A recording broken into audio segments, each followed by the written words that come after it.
It's a beautiful Wednesday, February 4th, and you're listening to the Oklahoma Breakdown with Ikard and Lehman, presented by Riverwind Casino. Riverwind is Oklahoma City's premier casino experience, and there are so many reasons why Riverwind is consistently voted OKC's number one casino, but it all starts with their amazing variety of gaming thrills and excitement. Riverwind's beautiful award-winning environment plays host to more than 2,800 of the latest electronic games with a huge selection of table games, including blackjack match roulette, and Teddy's favorite, craps. No matter what your game, Riverwind has it in spades and hearts. And to learn more about their gaming promotions and entertainment options, all you got to do is visit riverwind.com. Riverwind Casino, always a good time. And I did not have a good time when I found out Jay Valai was leaving. Made me sad, Ted. I think we kind of alluded to it on Sunday's episode. This was just, I mean, what a great opportunity for Jay, man. Hard to turn down. I really wish we would have been able to retain him, but when the NFL comes calling, and it's a guy you know calling the defense, and it's the Buffalo Bills when you arguably have the best quarterback in the league. So many things. New stadium coming. Like, there's all this excitement around the Bills organization, and we'll see how it works out with Joe Brady as the head man, but dang it. There's no bigger, you're in the sport. People coach for a bunch of different reasons, right? They love to be involved with the players and all of that, but every competitor out there wants the ultimate prize, the Super Bowl, right? There is no replacement for that. And whenever you get an opportunity to jump on board a organization that knows they're in that window and is putting everything together to try and get it done, and you've got a lot of the pieces there, you can't get mad at someone for taking that opportunity. I would like to send a message to the Buffalo Bills defensive backs. You don't need to be worried about getting a college coach with this guy. People may not be aware, Ted. If you're an NFL player and you find out your new position coach is coming from college, you typically are not thrilled with that. Yep. Because college guys tend to try to take a little too much control of the situation that big time NFL players desire. The tempo of the drill work and all of that stuff, for whatever reason, the NFL, it kind of there's more push and pull between players and coaches. Like college, it goes as the coach goes, but in the NFL, I don't know. It is an interesting dynamic. You're 100% correct. That's funny. And for his entire time he was at Oklahoma, I had a front seat to watching Jay Valai coach on game day. Tremendous demeanor, man. Mm-hmm. Never too high, never too low. Now, the guy always has juice. He's got energy for days, but it's positive, constructive energy. And one of the things I always appreciated about Valai is his attention to detail. I'm one of those guys, you know me, I'm like a technique guy. And he was constantly preaching hands, feet, eyes, all of those different things with his defensive backs. And that's the stuff the NFL guys want. Yeah. Right. They don't want all the yelling and they don't need all that, all the extra stuff.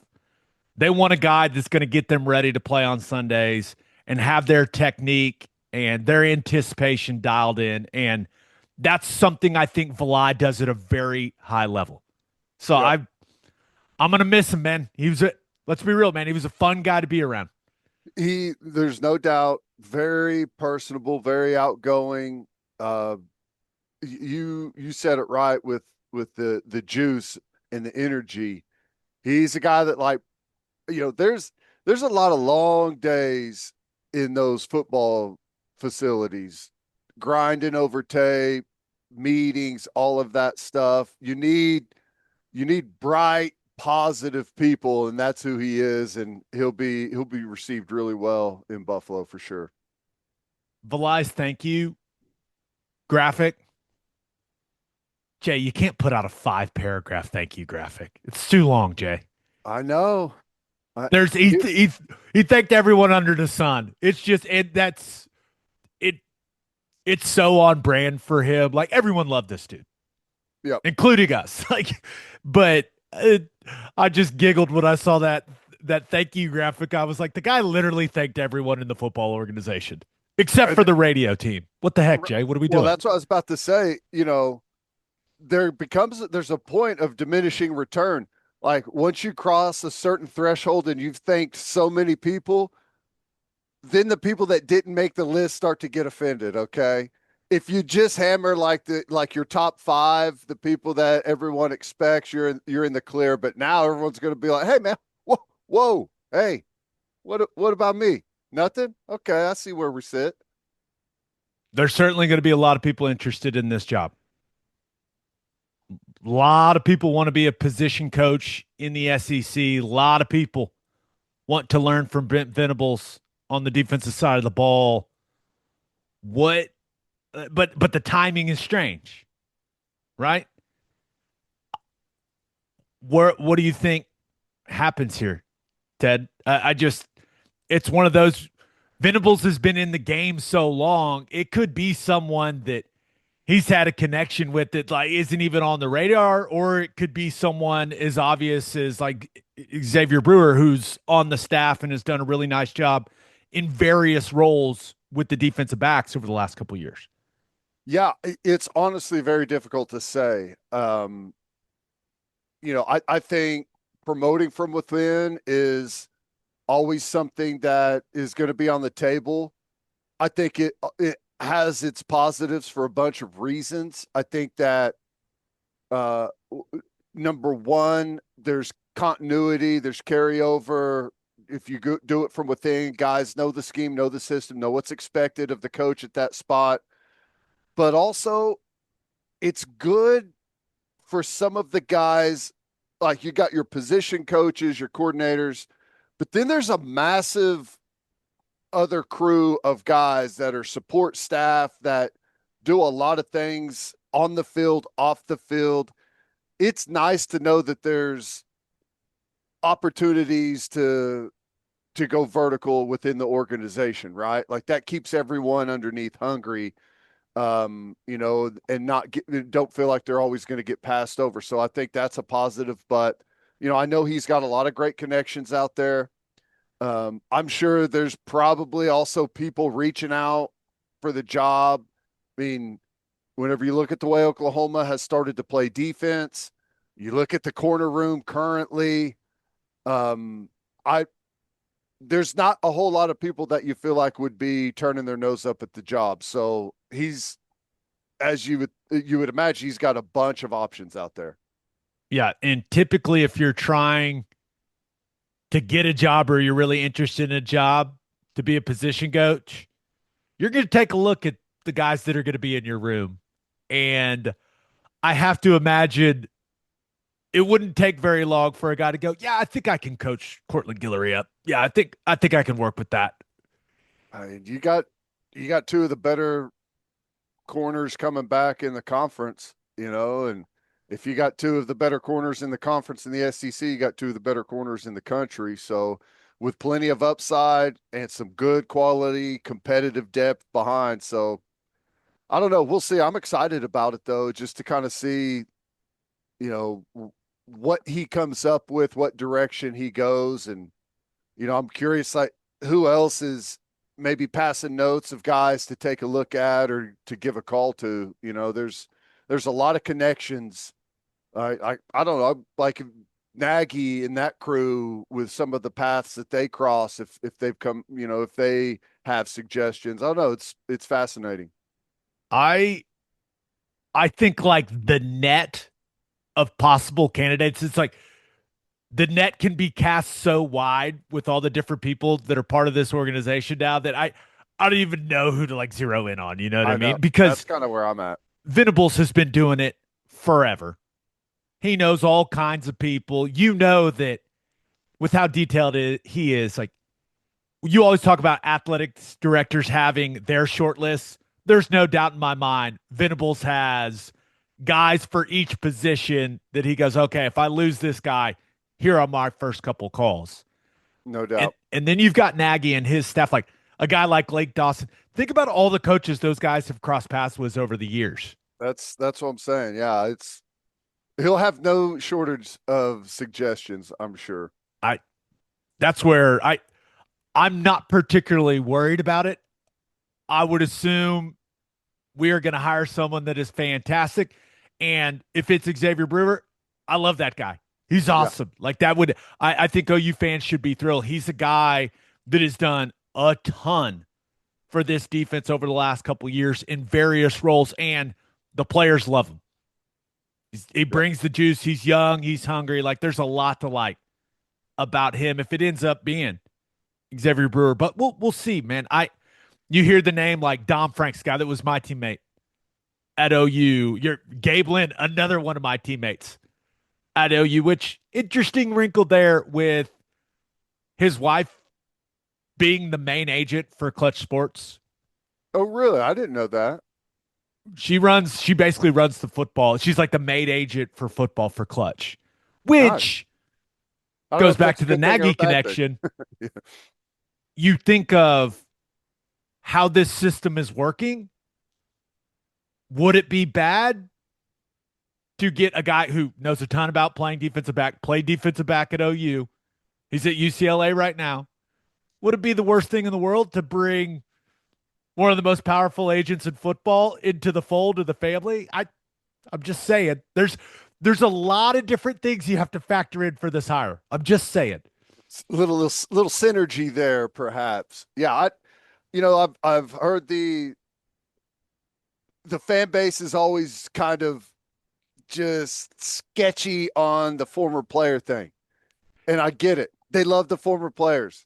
And you bring them in and it's like, gosh, I hope it works because I don't want to have those feelings. So it's crazy. There's a bunch like I play with Brandon Shelby. Brandon Shelby's the defensive backs coach, power four level right now at Kansas. He's another guy that's it's great. It's got a lot of experience. So I mean, you could put together a really long list of candidates that have connections either to Venables or the university, and he's got no shortage. So I don't know. We'll see. We'll see what happens. But Do you think it'll be because you're the staff is set up right now with you could carry the position group currently and not really be stressed for time. However, spring ball is around the corner. The new calendar for college football makes the spring window, what used to be the spring games and junior days. That's really the focal point of the this year's recruiting class. So I guess I'm just wondering, like, are you stressed to get it in and get it done quickly, or do you feel like you're what you've got now already on staff is good enough to carry the position through recruiting and spring ball or however long it may take? I think they've got that big junior day. I want to say it's March 7th.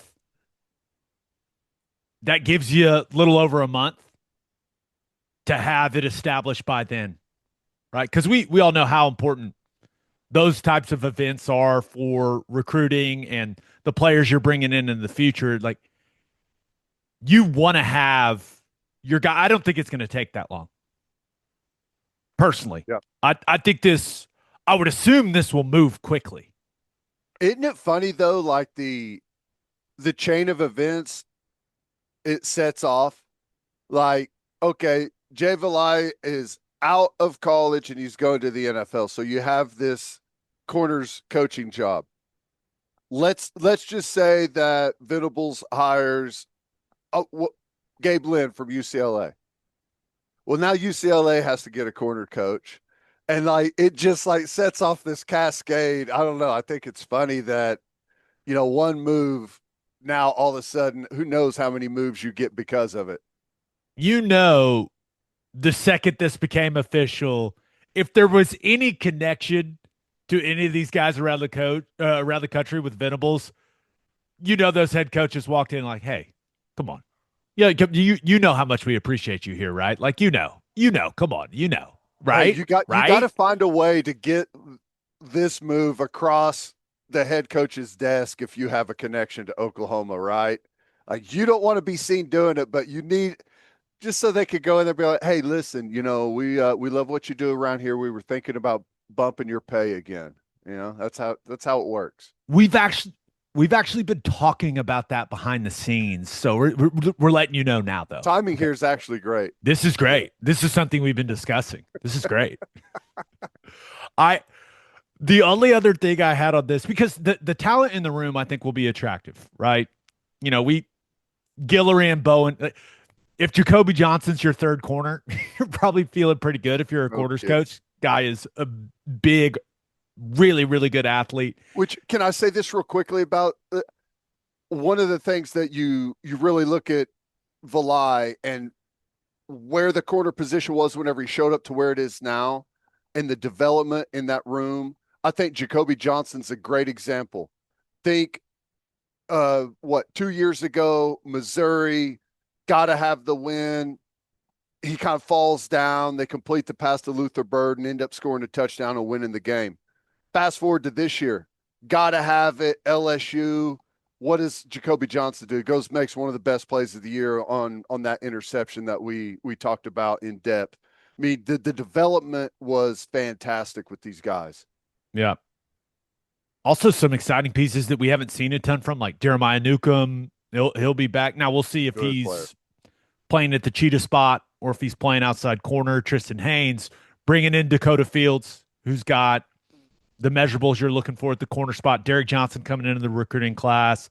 Prince Igioma coming in as well as a transfer. So a lot to be excited about. The only other thing I had for the Valai situation is I have to imagine, and I'm not trying to make it sound like Emmett Jones is happy Jay Valai left, but there was always a conversation. All right, who's the strongest coach we got?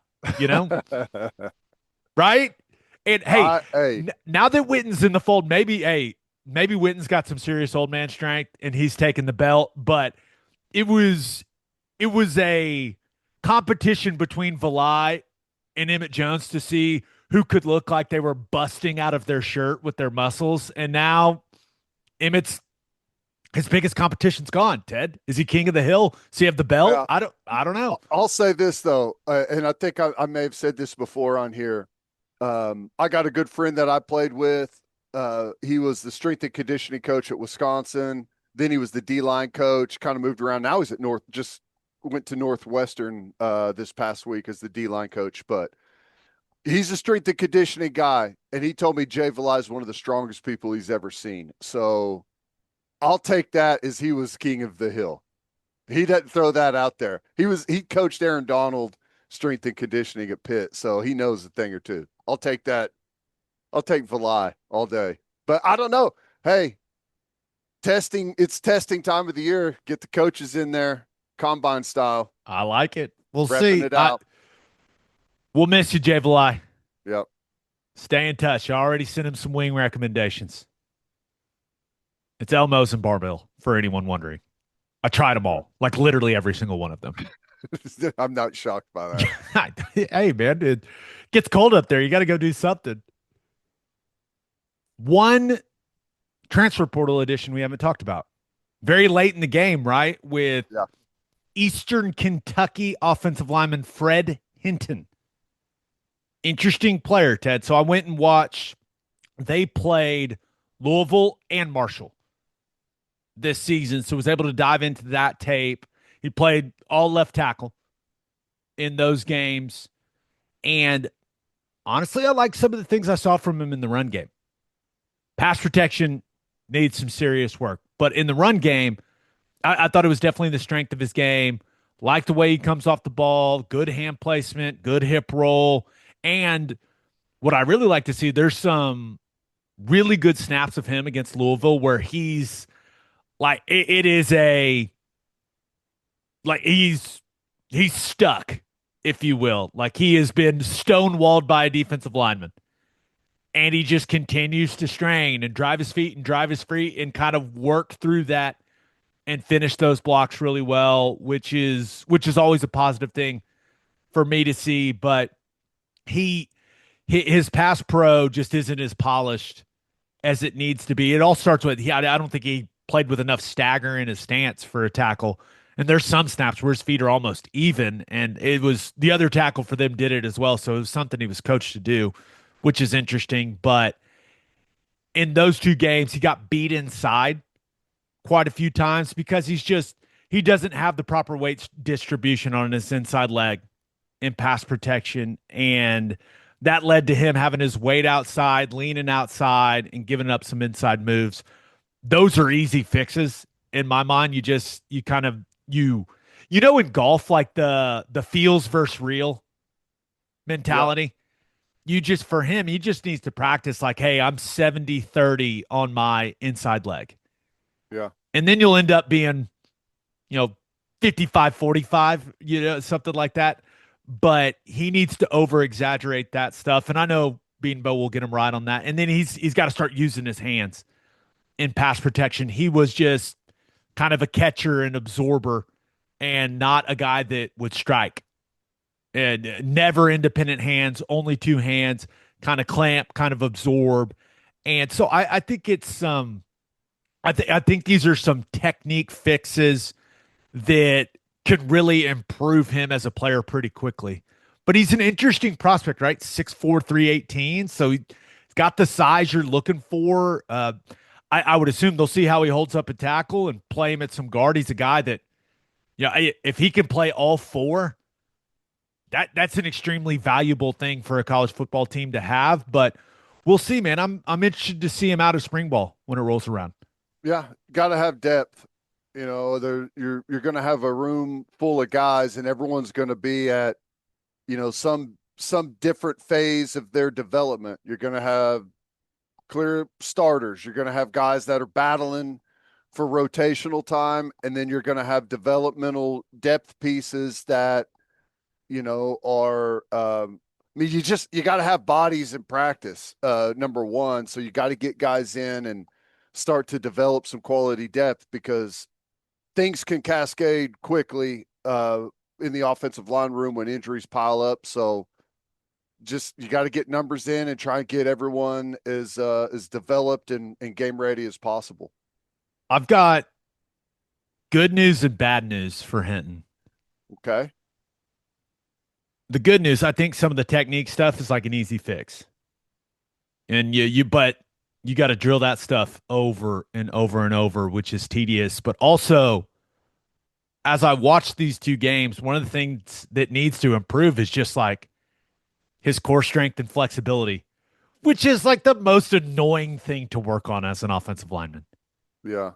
Pilates, yoga, stretching. Because I do think he bends at the waist a little too much for me. Gets a little top heavy. Like he's got to be able to bend at the ankles, the knees more. And you don't just get more flexible and be able to bend better overnight. It is a constant battle to improve that piece of your game. Pilates, yoga, stretching. That's what he needs. It's not fun. And one of the reasons, and I think all O linemen should do Pilates because of the core strength, but he got pulled and torqued a bunch in the games I watch. And you have to do the stuff to get your core really strong to be able to control your body completely. This is getting real nerdy, I know. But one of the things, like he's got to do a bunch of anti-rotation stuff, right? Bunch of stability work and really get that core stronger to where he's not getting torqued and pulled the way that he did last season at Eastern Kentucky. Yeah. They don't have the core board up in the strength and conditioning room, like the squat leaders and the power clean records. They don't have the Pilates stuff up there. It's That it's the It's not what everyone's looking forward to doing. They don't have who can hold a boat pose the longest. Boat That's not pose on the record. board. No. But that's the type of stuff. Once again, I think every O lineman should be doing to get, to take their game to the highest level they can take it. But I think it would do Hinton a lot of good. And he's got 2 seasons of eligibility left. As far as I understand, he still has the ability to redshirt. And he's got some connections on the team, right? He was an IMG teammate of David Stone and Jaden Jackson. So typically, if you're at IMG, you're a pretty talented dude. And you got So some decent background, yeah. so it's up to Beatonbow and Clayton Woods and the strength and conditioning staff under Dobson now to pull as much talent out of this guy as possible. Yep. Which when you look at the frame, like he looks like he's got really long arms on tape. So if you can, like, let's say you kick him inside, he is playing at 6'4", 325 with really long arms.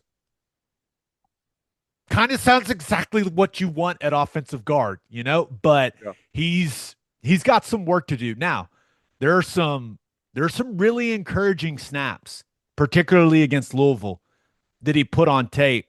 But if this guy wants to be a contributor, he better come in ready to work. Yeah. Because he needs some work. He needs some work, but there are some raw materials to work with. That's good.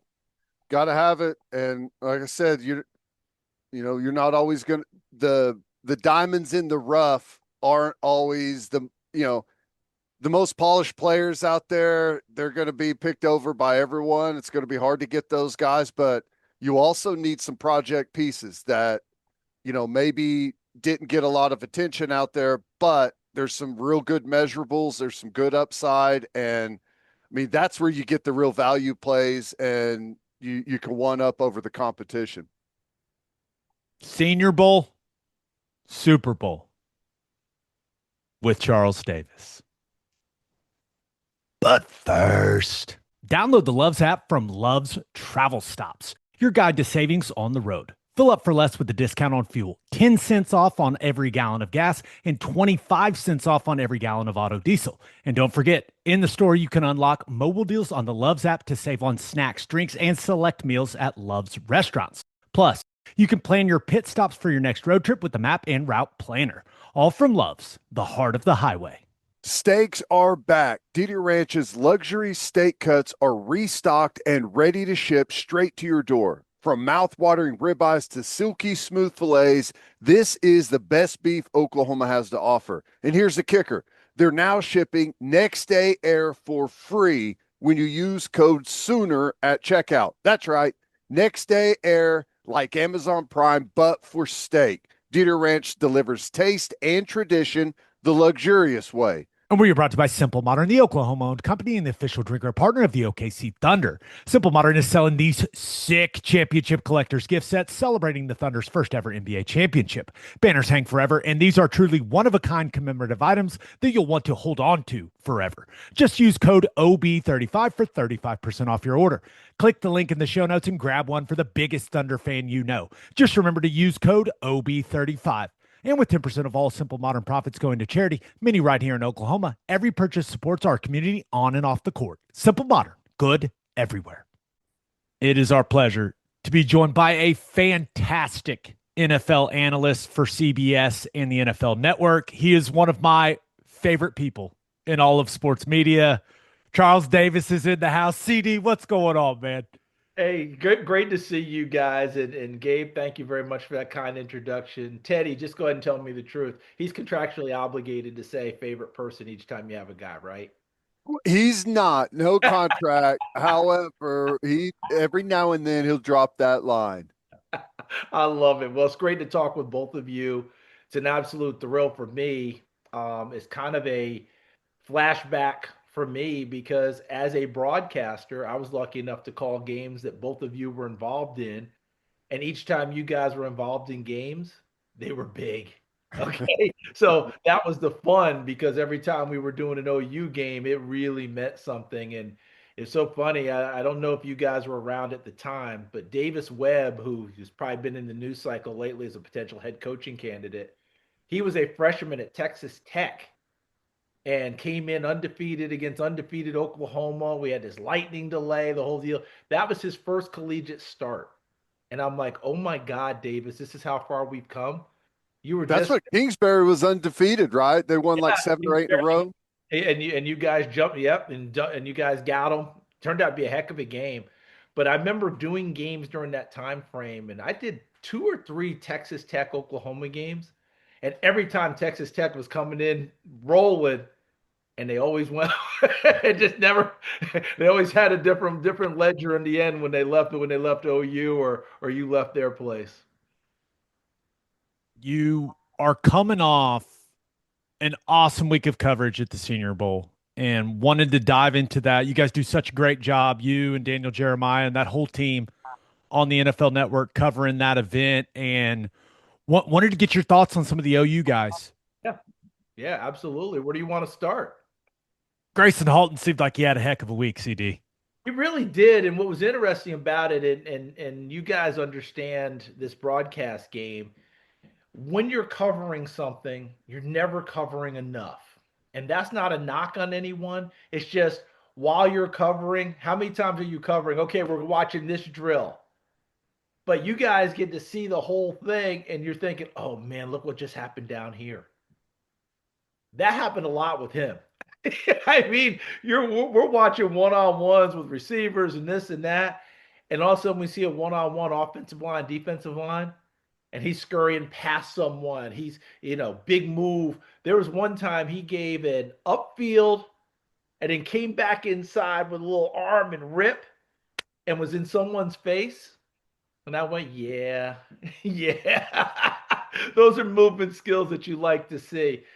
Linemen almost always get obscured during this type of coverage.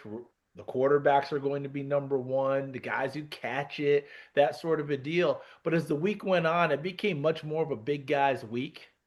Offensive line, defensive line, those guys really became predominant. And he was one of those people that you're like, okay, all right, this is the deal. And we always say nowadays in college football, as we go to the pros, you really can't hurt yourself by not being somewhere. Teddy, you probably remember this back in your time. You could hurt yourself if you weren't somewhere. If you weren't in the postseason, if you weren't showing up for drills, if you weren't doing that, people would put a mark next to your name. Now we don't really do that. We kind of let it ride, but you can't help yourself. And I definitely believe that young man helped himself.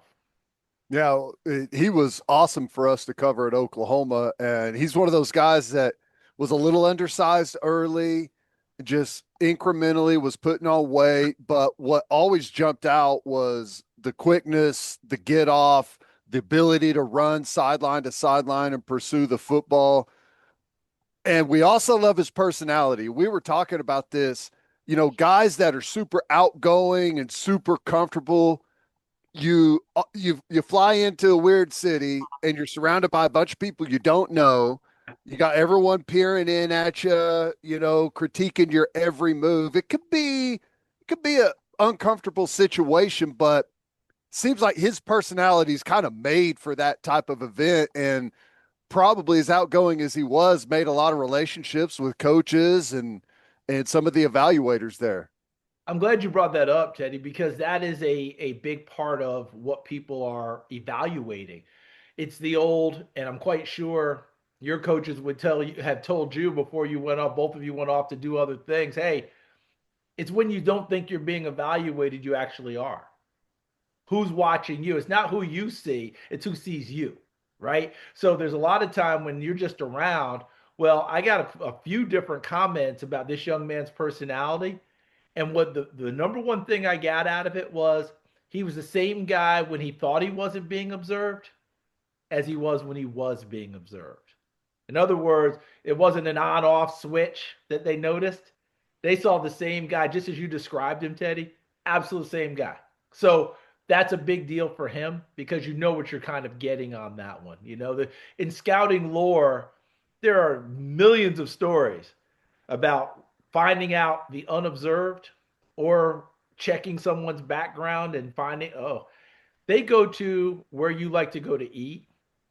They talk to the cashiers, they talk to the waiters, they talk to, I mean, it is amazing what you can get. And I know one player who went in the top 10 of the draft a number of years ago that was taken off of most boards because one team had sent in a couple of young scouts that no one knew, and they stayed in that town for 2 weeks and came back with a full detail of he'll be here Monday, he'll be here Tuesday, he'll be here Wednesday, he'll be here, and none of the places were good. One team took him in the top 10. They regretted it later. You're going to be evaluated fully. I know you're not going to tell me, but now I desperately want to know who that is. Everyone that's listening is going to be going through old draft history trying to figure it out. Owen Heineke was at the Senior Bowl. Now, we're still hoping that he gets another year of eligibility. The NCAA denied that petition. He will appeal it, clearly CD, but what'd you see from Owen as a player? That interview you guys did with him was fantastic. Isn't he a great one? You guys know him better than I do. That was our first real taste because we got to talk to him. And we walked away. And I remember Daniel Jeremiah said to me off camera, and I was thinking the same thing. He said, man, we could have done an hour with that guy. That was easy. And I said, yeah, and really enjoyed it, but insightful in what he was talking about. What I loved about it for him, he understands the situation. He didn't even make his case when he had time on air to be able to say, this feels unfair. I should be able to go. He just took it for what it was. Here I am. Here's what I'm doing. Here's my journey, and off we go. I will do it for him. I wish I could get in front of the NCAA. The idea that 3 lacrosse games at Ohio State is going to keep him from getting an extra year here. When I look across the landscape, and I don't doubt it, and I don't fault anyone, guys, how many times have we looked up and seen, hey, gets a 7th year due to injury? You know, we got that kid from Miami, the linebacker. Isn't he coming back for like his 8th year of ball? 8, yep. So if we're doing that, and I would also say to the NCAA, by the way, your product's better when these guys come back to school. These are the stories that fans love. This is what people want to see. Owen Heineke going back to Oklahoma is a win for the NCAA. Not just a win for Oklahoma. It's a win for the NCAA, and it's a win for college football. Chambliss at Ole Miss, a quarterback, him going back to Ole Miss is a win for college football. Why we're in this position now with everything we've gone through, I guess I understand. We have rules, right? We can't all be in school forever. I get all of that. But I guess the way they're arbitrarily applied is what's driving me insane. The way I've seen people get extra eligibility, and Heineke's an absolute perfect candidate for it. Now, let's talk about him as a player. You guys saw it up close and personal. When he got into the starting lineup, things happened.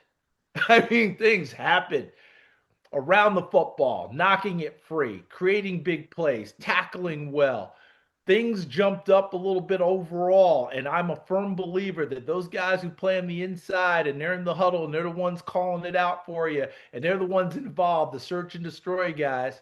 Gabe, I think we have one of those people on there with us right now. They raise the level of everyone else by their play and their leadership. It's still there. I know the game's spread out now. I know it's different, all right?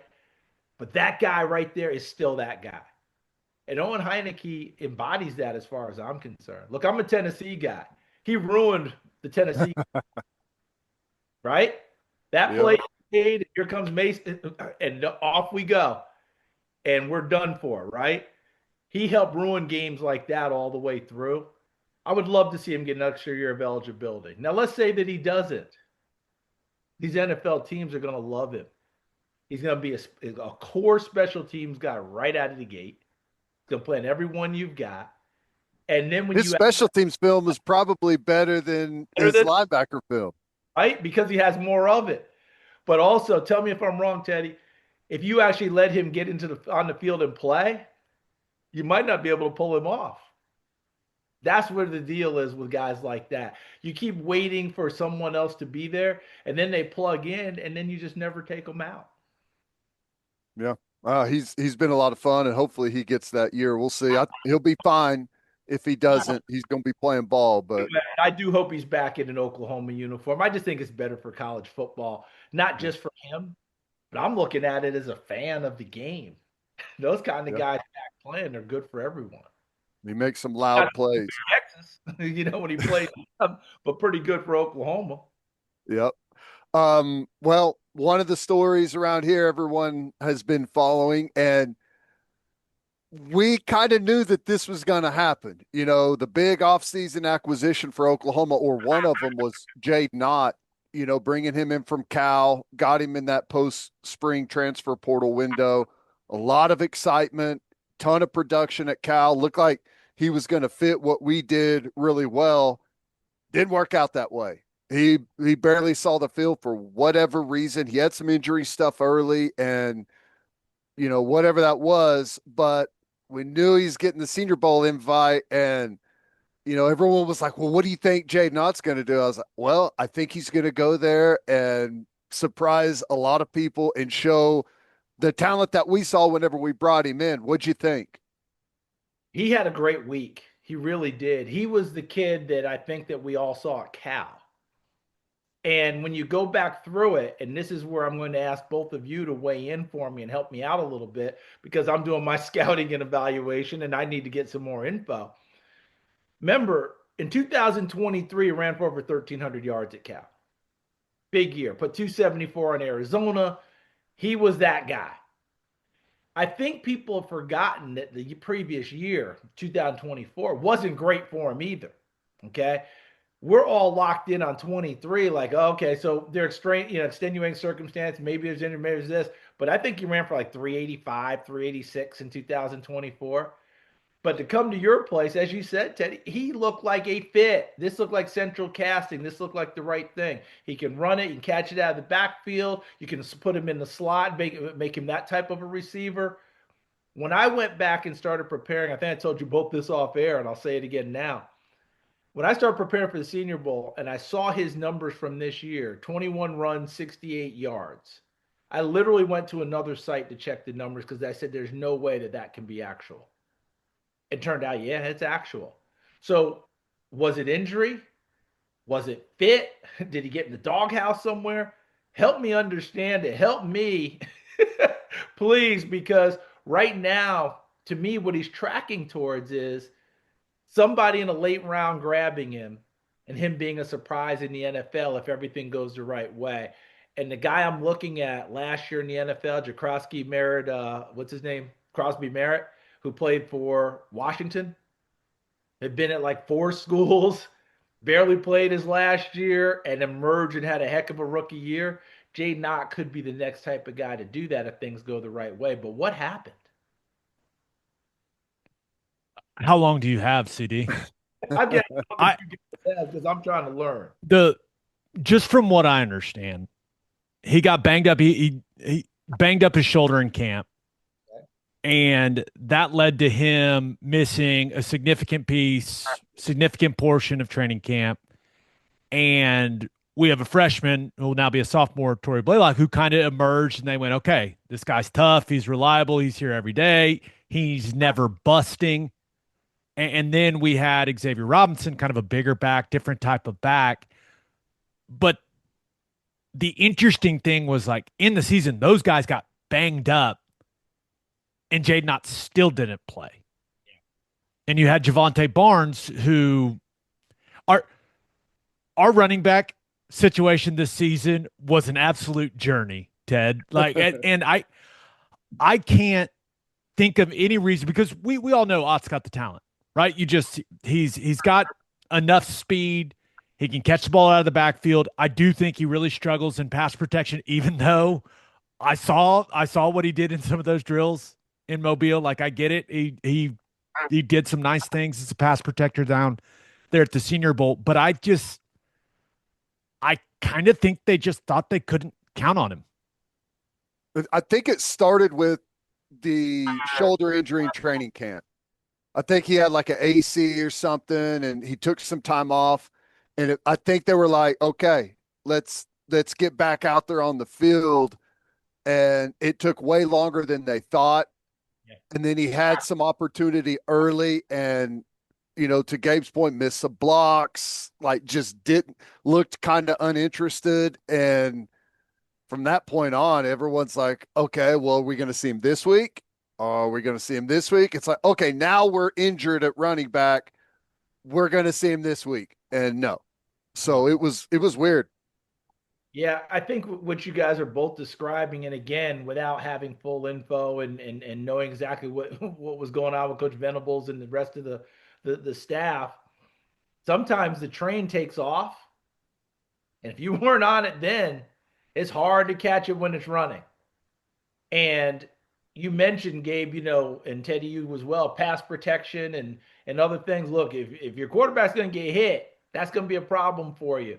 He did some good things, as you noted, Gabe, at the Senior Bowl, which will lead everyone back to the tape. And when he comes through, they'll go, okay, we won you at the Senior Bowl. You did it really well here. What happened? Where were you there? You got to make you guys know what it's like when we get in front of these scouts.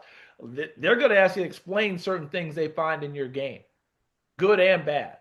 So all that comes together. I certainly hope that he continues with this momentum and keeps going, but he will have to answer a good number of questions. I think sometimes these youngsters come through, think they've had a good week, and kind of start the clock again on who they are. You kind of can, but at the same time, you're going to have to account for the time frame from before. These scouts are like elephants. They don't forget anything. And the better you do, the bigger the magnifying glass gets. Right? And if they're going to go in that room, and when they have to go in that room and justify why they like a player, they want to have every bit of information, because the expression, we either pound the table for them, or if we're really into that guy, we will stand on the table. Jade Knott's got to answer a lot of questions for these scouts who want to pound the table for him. Well, if the scout likes him, tell that scout not to talk to OU fans. Right. It is truly, it's one of the great mysteries of the portal era for OU football. It is polarizing, to say the least. The beauty of scouts is they tend to leave the fans out of it. I'm extremely interested to see how it goes for him in the NFL, because I'm down on the sidelines for every OU game, and I'm not a body language doctor, but like maybe I've got like a bachelor's in body language, CD. And as the season progressed, once he wasn't playing, he was just almost disinterested, it seemed to be. It was a very, very odd situation for a guy that has quite a bit of talent. I don't know. It was weird, man. I don't know how else to describe it other than that. It's tough. We've seen it for a number of players, a number of positions all the way through. Some of them have a chance to pick up and move forward. Others, what we saw sometimes becomes really who they are. And it comes out during the biggest times. It comes out in pressure, it comes out in competition, and that's what you do. But the more talented you are, the more people are going to dig in and try and find a reason for you to get that chance, right? Was the old thing when you hold up your arms, okay? Tolerance and talent. The higher the talent, the higher the tolerance. The lower the talent, the lower the tolerance. Same thing goes with potential, right? That's what they're going to do with him. He has potential. People will dig in and give him opportunities. I hope he's able to seize them. How about overall, just kind of wrapping up the Senior Bowl, who, not just Oklahoma guy, who stuck out for you? Were there any big-time players that you think really went above and beyond? What'd you think of the quarterback group? Just kind of overall general thoughts. I'll start with the quarterbacks. Diego Pavia, the youngster from Vanderbilt, runner for the Heisman, was the headliner because of name recognition.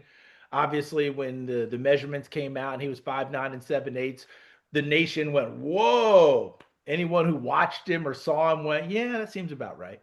Look, we're all, whatever we put in a media guide is usually inflated a little bit. So it shouldn't have been a surprise that he measured smaller, but he plays bigger. Depends on what your appetite is, what type of offense you're going to run, and what you're going to have. My biggest thing with him is he's not going to be drafted to be a starter.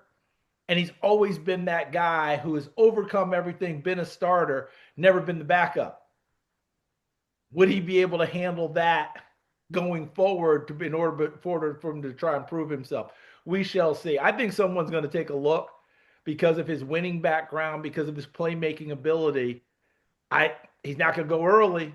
I wouldn't be surprised if it's day 3, which is rounds 4 through 7, and we'll see where we go. I think Garrett Nussmeier from LSU really brought it back into where he was highly rated before. Banged up last year, season didn't go well. He had a nice week capped off by a really big game. Luke Altmaier at Illinois felt pro ready to me. Guy you could put in the huddle, call the play, get the team organized, off you go. Not super dynamic, but going to do everything you want him to do. Other guys are talented there. Taylon Green from Arkansas sure looks the part, inaccurate throwing the football. But boy, can he run it when he starts to scoot. I mean, he eats up the thing. I pulled up my sheet here just to make sure I didn't miss on anyone. And Sawyer Robertson from Baylor throws the heck out of it. Was always bringing his team from behind because they were playing from behind all the time. He had his moments. But the one that really jumped out on everyone is a kid out of North Dakota State, Cole Payton. 1-year starter. Had to sit behind Cam Miller all those years, all those wins. Gets his chance this year, left-hander. And I had a couple of scouts tell me going in, he's got some Taysom Hill qualities before we even got there. Totally saw it. I'll put it to you this way, guys. 16 touchdown passes last year, 13 rushing touchdowns. Can you immediately get an idea in your head of what quarterback you're getting? Mm-hmm. He had a good week throwing the football around. Malachi Fields, wide receiver from Notre Dame, had a big week. We talked about Ott already. Shout out to Kalen Black from Indiana, Markel Bell from Miami, and Brockmeyer, the James Brockmeyer, the center from Miami. Why? They all played in the national championship game and then came to Mobile and went through every practice and played in the game. Incredible work by all of them trying to get noticed, but had every reason to not do that.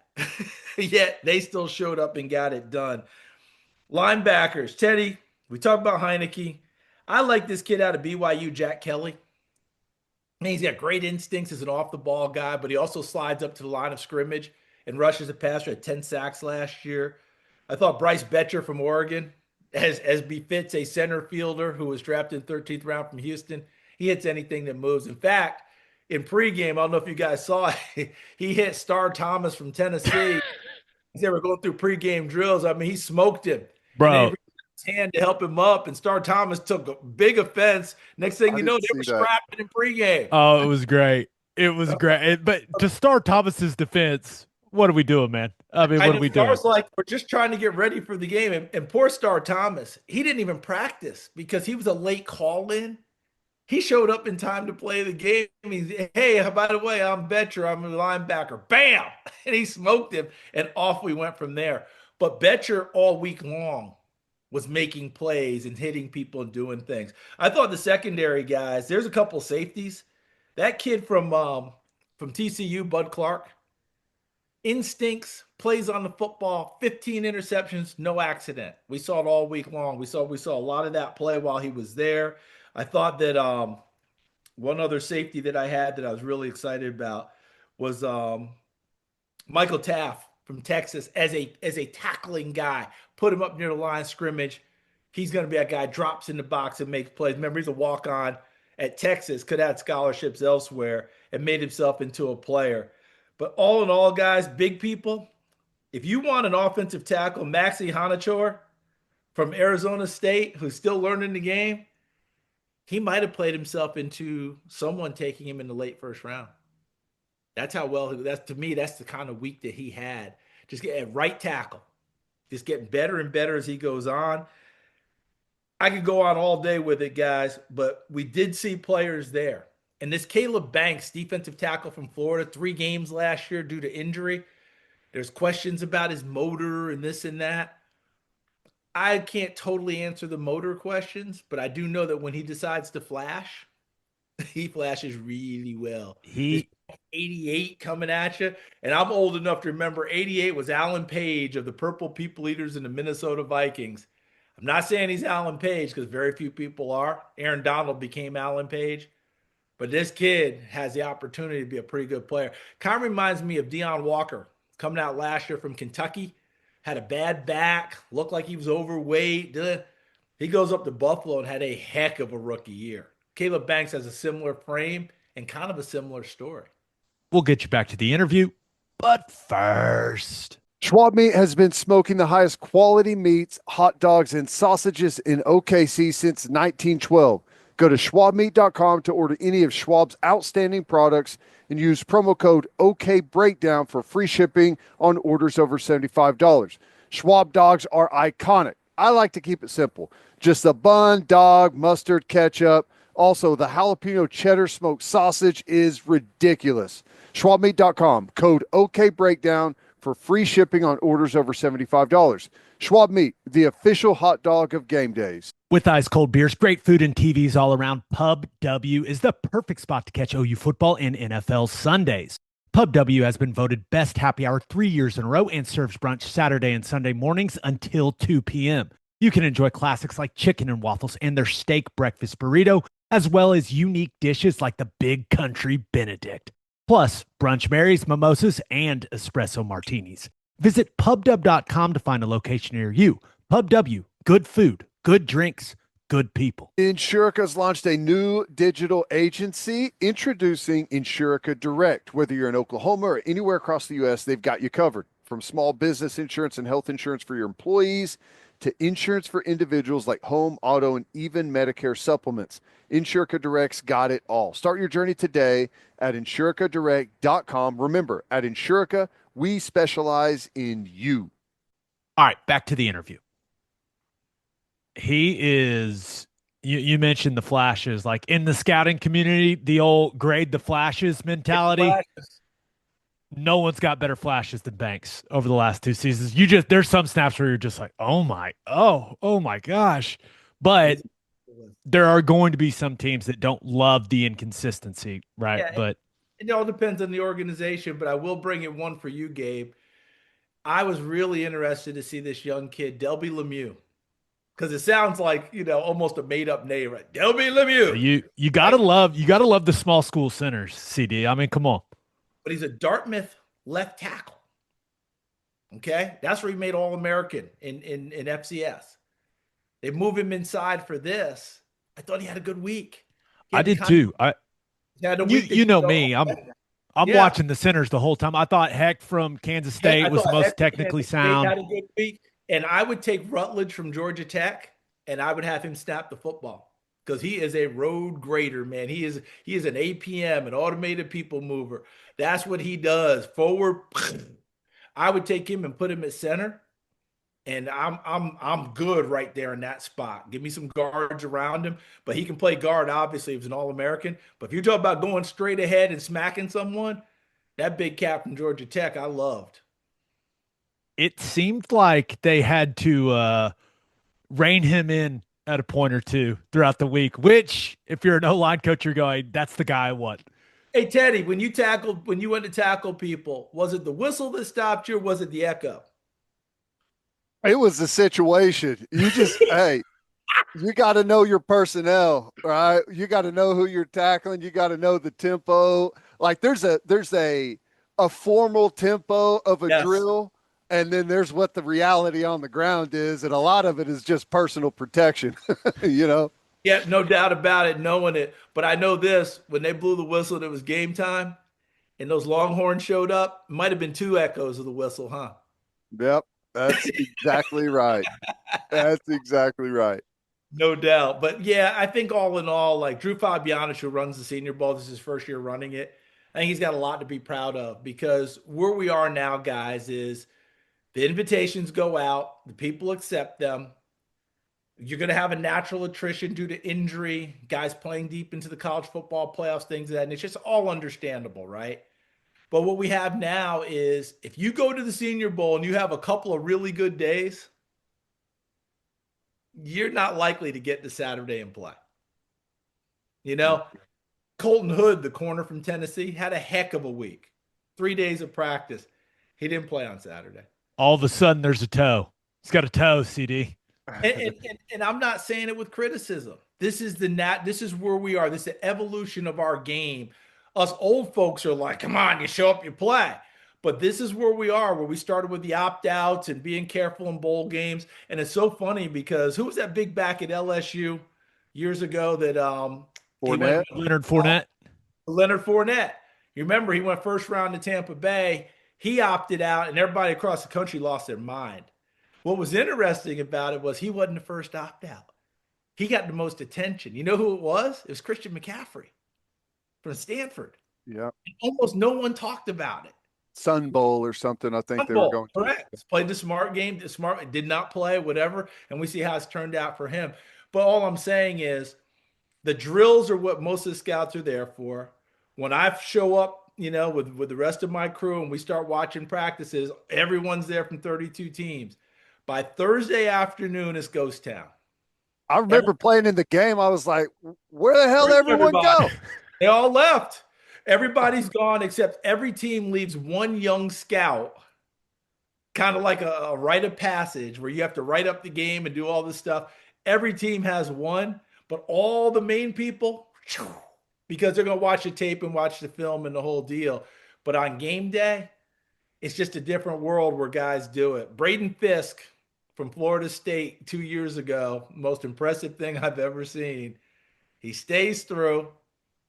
He has a heck of a week. You saw, would he be a second-round pick with the Rams, I think? Great week. So many guys had opted out at that point. They literally took him from one team to the other the morning of the game. And then he plays the majority of the snaps, never opted himself out. One of the most impressive things I've seen. We're going to have more stories like that than less. And again, not criticizing because you got to be careful. I ran into Jake Butt. You guys remember him from Michigan? Had him on the pod this year. Right? Jake was going to be a second rounder, okay? Almost a lock second rounder. He played in the Orange Bowl, I believe, against Michigan or against Florida State. And his knee gets busted up, and he's never the same guy. And now he's joined us on the broadcasting side. So tales like that are what the scouts are talking, not the scouts, but the agents and teams are talking to their players about. And it's just the way it is in our life now. Super Bowl? Oh, man, can't wait. I'm getting to go to the Super Bowl. And for the 13th straight year, I get to call it for international broadcast. So international broadcast means it goes to 130, 140, 150 other countries outside of U.S., Mexico, Canada. It's unbelievable. So if you guys are ever in Liechtenstein, use my name. You're good there. Okay. Okay. You never know. With the way that my wife wants us to travel, you never know. I may end up there, CD. I'll be like, hey, Charles Davis, it is so voice much of the Super Bowl. It's my guy. It is so much fun to do. You do the game, the whole deal. I'm doing it with Iron Eagle. I've done it with Bob Papa before, Kevin Burkhardt. 13th straight year, I get to go to the Super Bowl, call the game, blah, blah, blah, have a great time. It is so much fun, right? I always thought that when they told us about the number of places that it went, I said, it can't really do that. Well, we're doing a game, and my phone goes off, and so does Bob Papa's, and Bob does a lot of work on the PGA Tour with the golf. And I used to be tournament director for the Disney Golf Classic. So we both had golf ties. The tour guys were in Dubai at that point, and all the guys that we knew were texting us going, hey, you're doing the Super Bowl. That's kind of cool. I said, oh, wow, this does really go places. And then someone else texted me from Thailand 2 years ago. And so I thought they just told us that, but apparently it does go elsewhere. But it's going to be a lot of fun. I think Seattle has a better team. I think New England has the better intangibles. And I never underestimate intangibles in a game like this.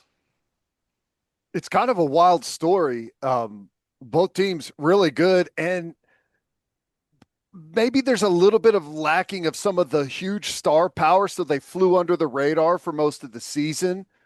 But here we are in the Super Bowl. And what do you think of the quarterback matchup? It's interesting. I love the quarterback matchup. The quarterback matchup just got a general manager in Minnesota fired. Okay. Fair.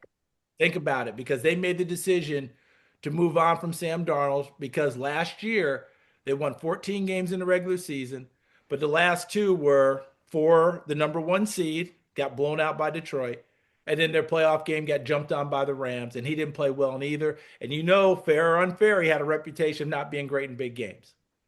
So they decided to go with their number one pick. Minnesota ends up not in the playoffs this year. Sam Darnold goes to Seattle, wins 13 games, and goes to the Super Bowl. That makes it very difficult. Happy for him because think of his journey. Jets, Carolina, San Francisco, Minnesota, Seattle. Top number one, a first round pick. Many thought he should have been the first quarterback taken. It looked like it was never going to happen. He hits the right situation, the right time in his life, the right maturity. And boy, has he played well. And by the way, the last few big games, he's been pretty darn good. So maybe that's going away too. And then Drake May, loved him coming out of school. I heard all this criticism about him out of school. A lot of people were criticizing. I thought he was talented as all get out. Plus, I had a chance to meet him, and I really like this young man. He's got this stuff. And you guys know about bloodlines, okay? The old man played quarterback in North Carolina when I was in school at Tennessee. His brother was a national champion in college basketball in North Carolina and one of the key players that played. Another brother was a pitcher and one of the key players at Florida when they won the national championship in baseball. Another brother walked on at North Carolina. What do you think their backyard games were like for him growing up? And by the way, he's the shortest May of all the brothers. The runt. He's the runt. He's 6'5", but he can move it, throw it. I worry about the shoulder because I keep hearing this stuff about his shoulder. I hope he's going to be okay. But he's a kid that if you just kind of get him through the first part of the game, get him out of the amped up part, that's when the accuracy hits. He makes the big throws. Remember the playoff game, 4th and 1, they go for it, and he puts the ball right on him, touchdown, and off you go, plus his running ability. I think this quarterback matchup is fantastic. But I had someone say to me the other day, hey, May, only a second year. He'll be back a number of times. I said, well, Dan Marino went his second year, never got back. You have to take advantage when it's there. You don't know. What type of game are you expecting? Because you've got McDonald and Vrabel, who are both defensive guys. Both of these defenses are really good, CD. Like, are you expecting this to be a more I don't know if rock fight's the right term, but are you seeing this like as a low scoring game? I see it in the 20s. But here's how I think it's going to go early. I think that similar to what happened at Denver, but they have to do it a little bit better this time. Talk about New England. They got to weather the early storm because I really think Seattle's going to come out firing. And I don't mean throwing the football. I'm talking about running game, what they do defensively. Mike McDonald's a superior defensive mind. He's going to unleash this guy at safety number 3, Nick Emanwari, in every capacity he can. Line of scrimmage, back deep, at dime linebacker, you name it. And if they don't have anyone to kind of quote unquote occupy him and you let him roam free, you talk about a run and hit guy. Plus he's covering better. Like he really has covered well in this postseason. So those are the people I worry about. But I just worry about Seattle coming out, trying to run it down their throat, trying to set a tempo and a pace. I don't know if you guys are horse racing guys, but one of my favorite people in the world is a guy named Randy Moss, not the football player. Randy, who is the Triple Crown analyst. Man, you name it about horses, he's got. He's one of my favorite people. I will call him from time to time and I say, hey, I've got this player. Here are the characteristics. Give me the horse.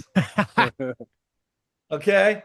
And he will do that for me in different times in different ways. But he gave me a great expression. He said, when teams start fast, like if a horse breaks fast from the gate and goes right to the lead, Randy, what do you guys call that? He goes, oh, that means he caught a flyer out of the gate.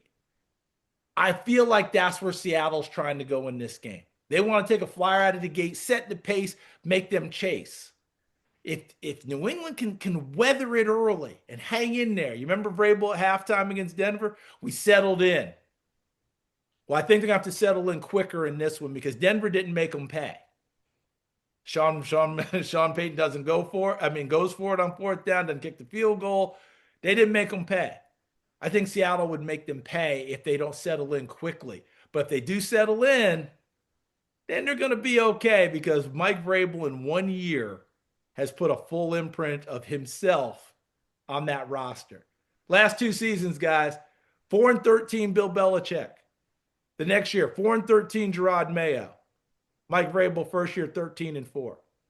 They can talk easy schedule all they want. No one mentioned easy schedule when the season began because no one thought New England would be this good. Right. He's done a heck of a job. Last thing I've got, one of the great things about the Super Bowl is you will often see like a role player types, good players, obviously, but you have flown kind of under the radar, but make a big play or a handful of big plays and come out of the Super Bowl as a household name. Anyone you see on either team that maybe the general public doesn't know about, but may come out of the Super Bowl saying, I like that guy. Well, it's interesting because I think he kind of started to emerge a little bit, or he made those types of plays.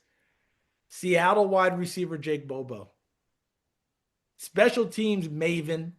He is, I mean, he's one of those guys that was that the NFC Championship game when he routed him up for the touchdown?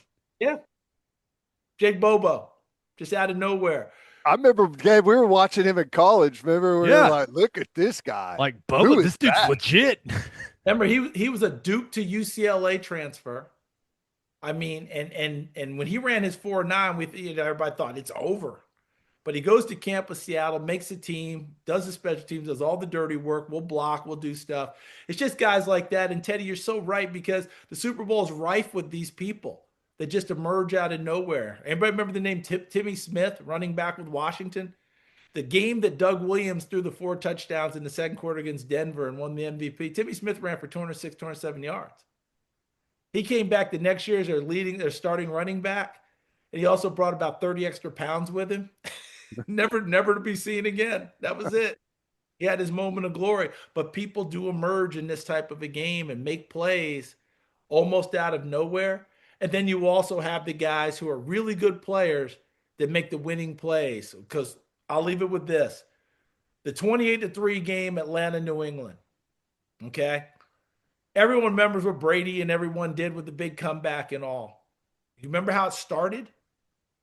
Dante Hightower, linebacker, shifts from inside, goes to the edge, comes off the edge, knocks the ball free from Matt Ryan, starts the comeback right there.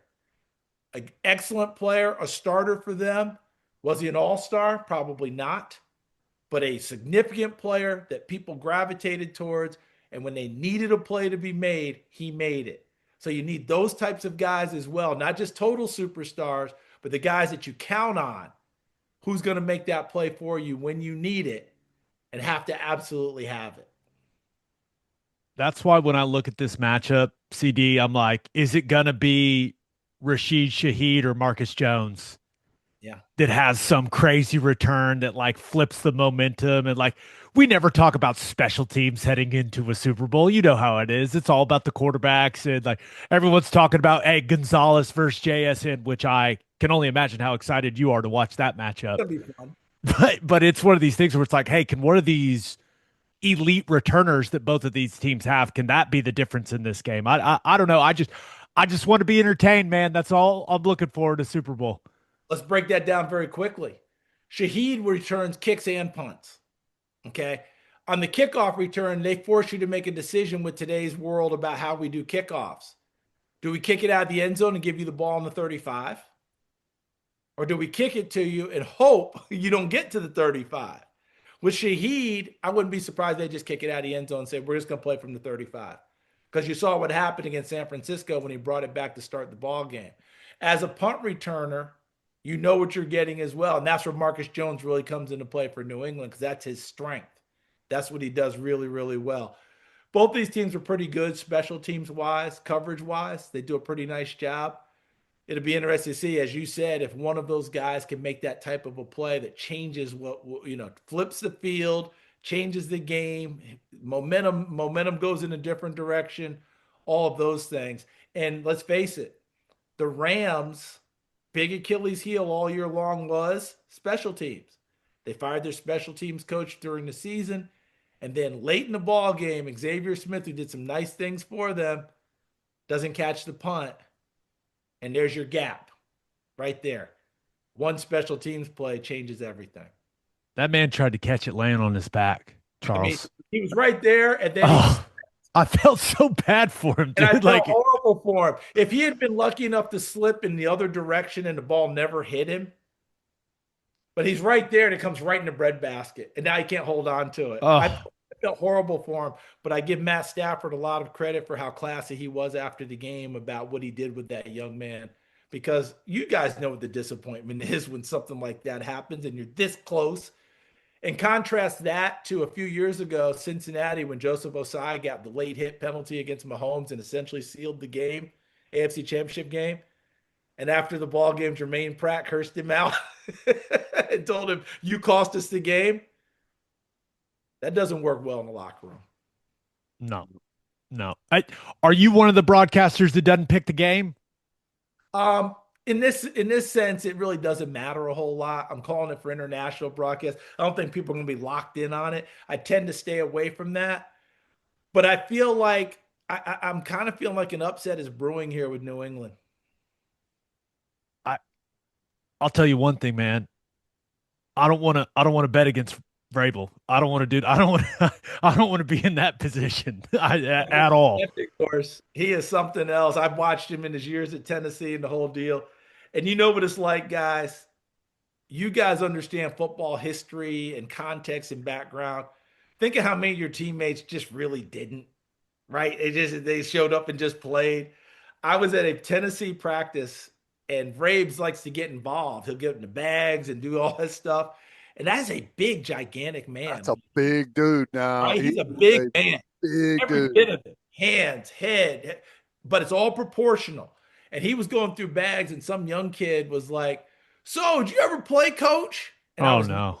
thrilled. And I went, "Oh, this is gonna be bad." and he just kind of and you know, and he went through the drill, and the kid went through and gave Braves a little extra pop, right? So Braves does nothing. Kid comes through the next time. As he came through, Braves threw the bag away, and the kid came off the line, and Braves two hands controls him and lifts him and throws him on his back. And one of the veteran defensive linemen looked at the kid and said, "Now you know he played." And went on to the next drill. Jeez. Oh, hey, coach, did you play? Little bit. Just look at him. Did he play? Come on. How do you not know who Mike Vrabel is? Like, what are we doing? Oh, that's it. CD, you're the man. You guys were awesome on the Senior Bowl coverage. I'm so happy to learn that everyone around the world is going to hear you call the Super Bowl. That's awesome. Yes. I'm pumped up. Well, I'll be tuned in live from Oklahoma City for you. How about that? So you're truly international. Listen, if we get to Oklahoma City, we're in great shape. You're the man, buddy. I appreciate the time. Appreciate you guys so much, and continued success to both of you. I'm so thrilled for you. And, you know, as I told you before, it was an honor for me to be able to do games that you guys were participating in, because it was always huge when you guys played. And by the way, both of you played big.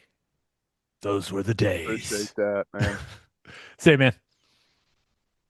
For all of us Sooners, there comes a time when we need help. We need someone to fight for us, and that Sooner is Jeff Marr at the Marr Law Firm. If you are battling cancer or any other life-threatening condition and your insurance carrier is either slow playing or outright denying your treatment, use the law to get the medical care you need. Marr Law Firm believes you shouldn't have to fight your insurance company while also fighting for your life. Go to see Jeff Marr at the Marr Law Firm. They turn victims of insurance bad faith into champions. And 3 things matter in banking: service, service, and service. And First Fidelity Bank's commitment to exceptional service is more than a promise. It's their foundation. FFB has been by your side for over a century, and they are honored to be a part of your journey. Banking isn't about where you've been, it's about where you are headed. Open an account at an award-winning bank today at ffb.com. At First Fidelity Bank, we go where you go. Bishop McGuinness Catholic High School represents a tradition of educational excellence in Oklahoma City. Grounded in a faith-based education, Bishop McGuinness offers a college prep curriculum that includes 26 AP courses, participation in OSSAA athletics, and numerous clubs and organizations for students to join and grow. If you want to provide the best possible educational and spiritual development for your children, contact Bishop McGuinness Catholic High School or visit bmchs.org. Financial aid is available. And go to opolisclothing.com and use promo code OB10 for 10% off our podcast merchandise and the best OU gear around. That's opolisclothing.com and use promo code OB10. Buttery soft and 10% off. As always, Ted, kicks off. Who do you have as your winner of the week? It's been a long fight. It's been a long, brutal fight, but State Supreme Court issues a ruling, really got a lot of people's attention and made a lot of people happy around the athletic department at Oklahoma. The arena is a go. Shovel ready, they say. After the Supreme Court gave the ruling that they needed, they're ready to push forward. I'm sure there's some unforeseen roadblocks awaiting around the next corner, but as we sit here today, we're a full go, ready to start moving on the arena and the entertainment district, which has been a long time in the process. It's been difficult. It's been a back and forth battle, but the timing is honestly really good. As Roger Denny comes in, and you would assume that he's formulating a game plan to attack the basketball program and get it where it needs to be, and whatever that entails. And we've had this little arena, this carrot dangling out there forever about what big plans we have. Well, now you can actually go show people that we're moving dirt and we're getting stuff done, and we're going to be playing here on, this date. And I don't know, it's a much needed boost right now for the basketball program and women's hoops, gymnastics, and all the events that they may have there. But it's something that's needed, and I am absolutely thrilled that we're moving forward. I was happy for you when I saw that it was moving forward. I was like, Ted's going to be so happy. I'm thrilled. Is it weird that I'm like, okay, I'm going to have to see this thing built before I believe it? Is that a bad stance to take? I think that's how everyone is. This thing has been going. It's been mired in legal battles and political battles, and it's just gone on and on and on. So I'm still kind of in that. I'm allowing myself to enjoy this little win, and I hope it turns into just a full go. We're off and running on this thing, but I totally understand that mindset. I was very excited for Joe Castiglione 100%. and his staff. They have worked. From what I understand, this has been quite the grind. It's been brutal to get done. So very happy for him, especially as he, kind of transitions out and like into a different role. I was thrilled for Josie to get this win. They got to nail it, right? Yeah. Now the most important thing is like the product that you put on the court, on the mat, that goes into the arena. No substitute for winning. No. People will show up for a winner. That's how this country works, baby. But they need to crush the bar, restaurant, retail portion of it, right? Yep. That's your world, Ted. That's not my world. Tell me what they need to do, man. What's this thing need to look like? Well, the good thing is it's not a totally novel idea. This is something that you're seeing around the country with NFL stadiums, baseball stadiums. I mean, you obviously want to build a beautiful arena that people love going to and is a great environment, but you also want to build the entire ecosystem around it. The bars, the restaurants, the entertainment. And the thing to remember is this is also partnership with the city. And I think the Cleveland County is also involved. So, I mean, there's a lot of partners here. So there's a lot of opportunity, not just for sporting events, but for concerts, for conventions, like whatever arenas host. Those things are also going to be there. So You want the support system around to where you can feed off of all of that: food, beverage, shopping. And I don't know.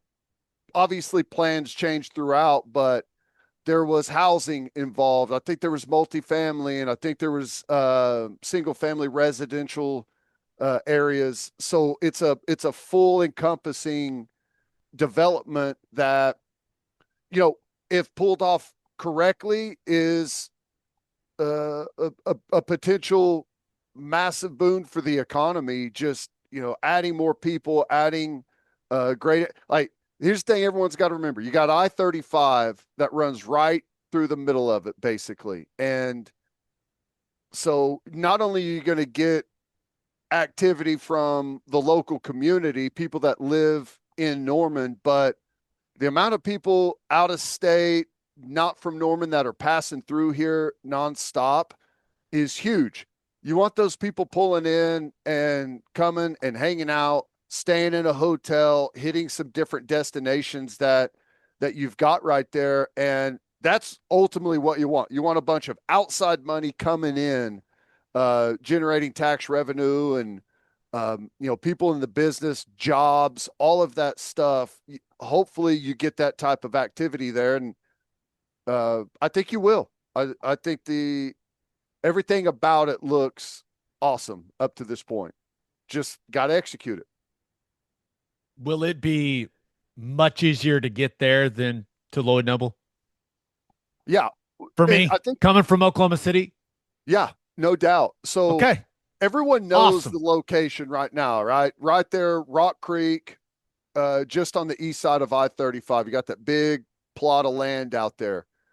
Currently, you've got exits off of Tecumseh, which is a mile north, and Robinson, which is a mile south. The Oklahoma Department of Transportation has already okayed access at Rock Creek to help with traffic. Ramps right there on off. I think they're just slip ramps onto the access roads right there. Because I know everyone's like, how traffic's going to be horrible getting in and out of games. Well, it's always going to be horrible when you got 8,000 people arriving and leaving at the same place, no matter where it's going to be. But they are making accommodations to have really good access both ways, from north and from south. So what you see right now is not what you're going to get as far as traffic, because it's really not an easy place to get to currently. But I think the setup that they have planned is going to help out tremendously. And they honestly think that the whole traffic area, because right now traffic is not great there, but once they get everything how it's going to be, it's going to relieve a lot of the traffic stress in the area all hours of the day, not just during events. I saw some people expressing concern, like how students are going to get to the game. I would assume they'll figure that out, like a shuttle system or something to take. They're probably going to get there the same way they get there now, drive. It's yeah, no February. one really walks to the basketball games from the dorms and stuff. It's kind of a trek. Yeah, Lloyd Noble is on campus, but if you're walking from campus housing, well, there was a time and a place where it would have been expected and everyone would have done it. But these days, everyone's jumping in the car when it's 30 degrees outside and they're driving down to the LNC. So I think that if you have a great arena and you have a great product, the students will show up. And there's going to be great opportunities in the entertainment district for students to show up and congregate somewhere before you go into the game and after you leave the game. So I don't think that's not a concern for me at all. Students do love to congregate. Absolutely. What do you think happens to Lloyd Noble? I don't know. Keep it? May I throw something out there? Okay. I'd love for you to. Now, in a perfect world for me, ever since I saw the Oklahoma State hockey thing, which it doesn't sound like that's going to happen, which is unfortunate. I was hoping that was actually going to happen for our friends in Stillwater. I want OU to have a hockey team. Like, I know we have a hockey team. No offense to those guys that are playing for the club team. You guys are crushing it. Hey, appreciate you boys. We want to elevate you boys. We want to take you to the next level, fellas. Next level. Mm-hmm. I want OU to have a D1 hockey team so bad, dude. And I don't know if you could put it in the new arena, how sick would that be? Anyone that hasn't gone and watched, now the NHL's a different animal, right? Best players in the world. But dude, if we had like a really competitive D1 hockey team, I think our fan base would go crazy for that, dude, because honestly, hockey values and Oklahoma values, they kind of mesh, man. It's kind of a perfect fit. I know we don't have a hockey culture here in the state of Oklahoma. I think we could create one if we do it the right way. But it's kind of a pipe dream for me, Ted. I would love. I mean, could you imagine OU hosting like a NCAA playoffs hockey game? I don't even know if they do that. I know the Frozen Four is a thing, but that would be so sick, dude. I'd be so fired up. I'm just gonna be real. I got to drive by the Thunder's arena to get to an OU basketball game, right? I got to drive by the best basketball team in the world to get to an OU basketball game, and we all know how that's going right now. Mm-hmm. I am much more likely to drive down there to go to a hockey game. No competition. I'm just speaking for myself. I don't know if others agree with me. They disagree. I'm sure there's a little bit of both. But if I could go watch high-level college hockey, take my kids, get some cheap concessions, wear a hockey sweater, you kidding me? I would absolutely, in like a great environment, whether that's you redo the LNC for hockey or you figure out a way to make it work and put it in the new arena. Oh my gosh. I've been thinking about this way too much. I know. You are dead on. We have a hockey culture. We just don't know it because we don't have a hockey team. But it's like, oh, this actually fits everything that we love, right? You get a mix of everything all in one sport. It scratches every single itch. Physicality, hard hitting, a fight can pop up at any moment. Constant action. The puck's always moving. It's a high speed, intense game. And it's just different. You do not have to be a hardcore hockey fan or even someone that knows anything about the sport, period, to go and enjoy it. It's a totally different experience in person than it's still fun to watch on television, but in person, it's about as good as it gets for a sporting event. I would say when you compare the television product to the in-person product, it is, I think it's like the biggest difference of how enjoyable it is in person versus watching it on TV. Yeah. I don't know if I explained that the right way.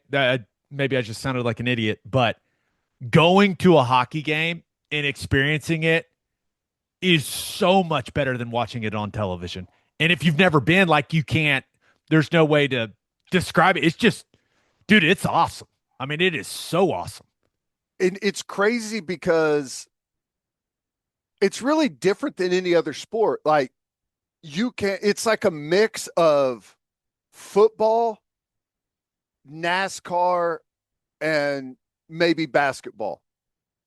And you can't take your eyes off. Football has like this pace that it plays with, right? Where you've got these breaks in the action and, you can walk away for a couple of snaps here and there and you may miss something, but kind of the same thing with basketball. Basketball's different because the ball's always in play, but still, like, you can take your eye off of it. Hockey kind of brings in the NASCAR factor where you never know. Like NASCAR, it's like maybe there's going to be a big wreck around a corner, but you just never know when it's going to happen. Hockey's the same thing. A collision, a fight, like you never know what is around the next corner, so you can't take your eyes off of it. Puck is constantly moving. You got substitutes in and out. It's logistically speaking, it is amazing to watch how they pull it off. But I think it's a hell of an idea. And I know Roger Denny's listening, already a huge fan of the show after being on. Hockey, let's go. D1 hockey. And some people will say, well, then what do we got? If you add a men's sport, that you have to add a women's sport? Simple. D1 women's hockey. There you go. Two of them. Problem solved. Got two squads to root for. I love going to hockey games. I would absolutely love if OU had a true like D1 hockey program. I don't know if it makes any sense. I'm sure a hockey program's very, very expensive. I get it, but I think people would love it. And I don't know how we started at the entertainment district and now we're here to like, hey, hockey's the best. We need it, but here we are. There's another conversation where it's like, hey, you knock Lloyd Noble down. You move the track over there. Where the track is east of the stadium now becomes a football operations situation. Like I think the entertainment district and having that arena, it opens up a lot of different possibilities and it opens up a lot of different ways that the campus can change, in my opinion, in Norman. It sets a lot of different options in motion that you have. And all of those options need to start with the hockey team. Hell yeah. OU basketball in Lexington tonight. Kentucky not having Mark Pope, a lot of people, I don't know how hot the seat is, but there's conversations being had like, hey, is he the man for the job? That being said, they're coming off a win against Arkansas in Fayetteville. Yeah, that was big. I don't love the Sooners' chances tonight, but you never know, baby. Let's go. You never know. Go in and shock some people. It'll be cool just to, talking with Toby, going there. It'll be his first time to call a game in that arena and holds 20-some thousand people. And I've been, man. It's big. Yeah, big. It's big. You're looking around. You're like, wow, this is a lot of people for a college basketball game. Yeah. They've shown that they can play good basketball in stretches. You never know whenever you can put it all together and have a really nice performance. I'll be watching every minute tonight, hoping they do. As will I. And there's no doubt there's going to be 8 minutes to go. It's going to be a close game, and we're all going to go, oh, no. Here we go. Or at least I hope that's the situation we have tonight. We'll see. Best of luck to Porter Moser and the boys in Lexington. Who do you have as your loser of the week? I had to go with the NFL, trying to squeeze in an 18th game in the regular season. My mind, it's hard for me to wrap my head around that there's not 16 games now. There's 17. That's still a little weird to me. But they're trying to sneak in that 18th game. It's always funny because I don't think there's a single player anywhere that's asking to play an extra regular season game. I don't think there's a single coach asking to play an extra regular season game. I doubt maybe there is, but I don't think there's any fans anywhere that are saying we need another regular season game. Nobody, except for the owners. It's like, hey, there's some extra revenue there, TV dollars, selling tickets, selling parking and all those other things. Hey, this is a way to make more money, but the NFLPA is saying zero appetite for an 18th game. Which yeah, means the NFL is going to do whatever it has to do to make the appetite exist. Typically how it goes with the league and with those owners. Just say it. Like if there's money to be made, typically they could find a way to make the players go, yeah, that's pretty, they're making some good points, The NFLPA usually operates, at least in my experience, how things have always played out is no, not a chance. It's not going to happen. Next phase is, well, guys, if it did happen, here's how it could benefit us. Then it's, Guys, I'm telling you, this is what we need to do whenever you look at the revenue numbers and you look at our share, and then ultimately you have, you know, 18th regular season game starting in the 2028 season or whatever. That's typically how these things operate. Yeah, we will we'll see how it goes. I know some people think, hey, it is inevitable 18 regular season games and every team's going to play an international game every season. Yeah. Somehow the NFL will have preseason games, 18 regular season games with do they have 2 buys now or just the one? Just one. Just right? one.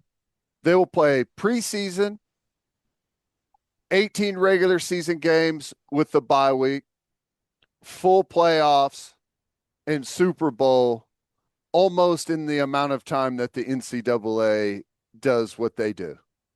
Somehow that's how it's all going to work out. They'll be able to get like 30 weeks of football games wrapped up in the time it takes us to do 15. It is the length of the college football season. It feels like is something that is coming up more and more in these conversations, right? Like, guys, we got to start it a little earlier. It's got to end earlier. Again, something that nobody is asking for is to stretch out the playoffs for a month and a half or however long they've got it going. It's ridiculous. Everyone, players, coaches, fans, everyone involved wants it to happen quicker, and they just drop the schedule where it's lasting way longer.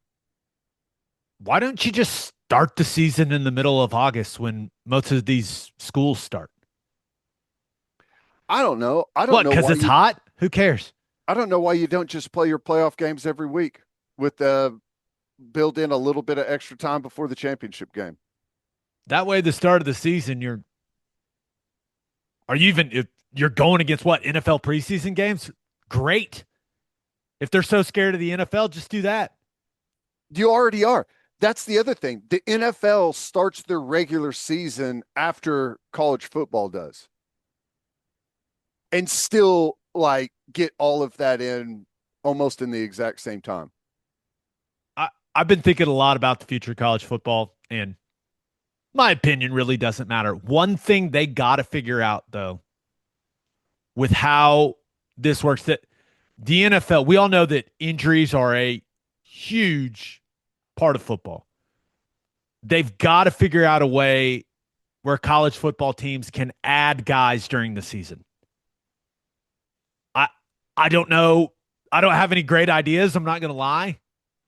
But that's the thing that the NFL, they can go sign whatever free agent when some guys go down. And I think if we continue, like with the SEC going to 9 conference games, more guys are going to get hurt. And I think you're going to find yourself in some bad position. I think some teams are going to find themselves in some bad positions with injuries. And I don't know. I know they have a much bigger roster in college football, but I feel like that's going to end up being a problem with everybody playing 9 conference games, the season being as long as it is. I don't know. I don't know the best way to do it, but they got to figure out a way that if you are depleted at a position, like if you can't roll out an offensive line, there's got to be a way for college teams to try to alleviate that. I don't know the best way to do it, but I don't know.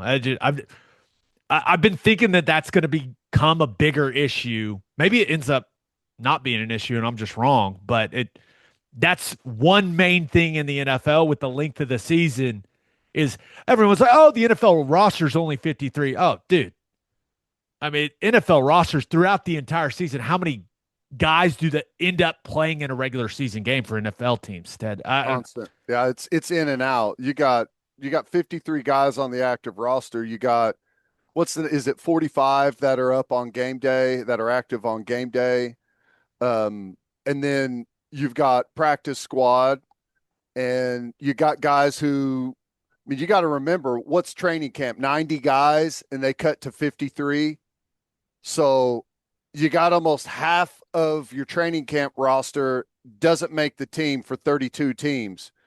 there's a lot of players sitting out there in rotation, going to workouts at different teams throughout the year and adding guys to the practice squad. You just go look at the transaction list in the NFL. It never stops.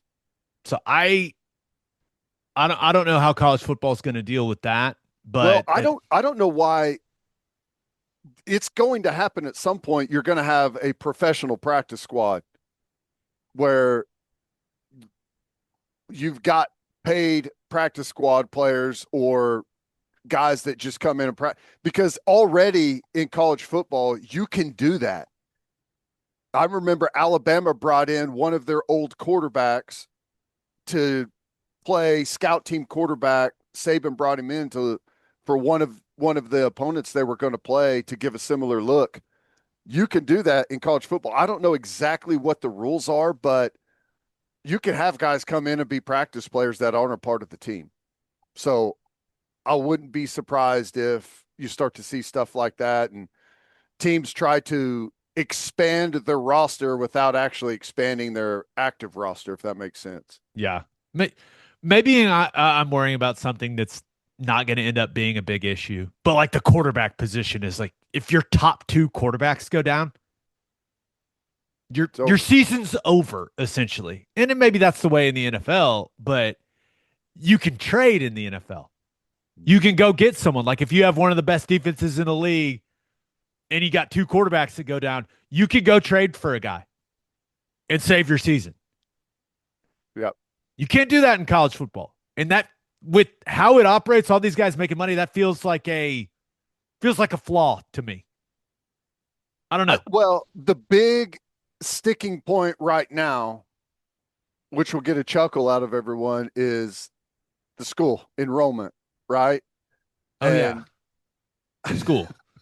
Forgot about right. that part. No, but That's you know what thing. I mean? Like, No, I'm with you. That if they figure that part out, then I think absolutely you'll start to see guys joining up during the season. I think I just wasted everyone's time with that. Just been thinking a lot about it. All right, let's get to my winner and loser. But first, guys, getting older sucks. Joints are a little stiffer in the morning. Recovering from a workout takes a little longer, and that's why I've started using Bubs Naturals Collagen Peptides. Bubs helps restore collagen levels closer to what your body naturally had in its youth, so your joints feel stronger, your hair and nails grow healthier, and your skin looks smoother. Bubs has no junk in it, and it's NSF certified for sport and Whole30 approved, and mixes seamlessly in water, coffee, or a shake. And this is awesome. Bubs Naturals is a tribute to former Navy SEAL Glenn Bub Doherty, a national hero who laid down his life saving Americans in Benghazi. And Bubs donates 10% of all profits to charity in Glenn's honor, starting with the Glenn Doherty Memorial Foundation. Live better longer. For a limited time only, our listeners are getting 20% off at Bubs Naturals by using code OKBreakdown at checkout. Just head to bubsnaturals.com and use code OKBreakdown, and you're all set. After you purchase, they will ask you where you heard about them. Please support our show and tell them our show sent you.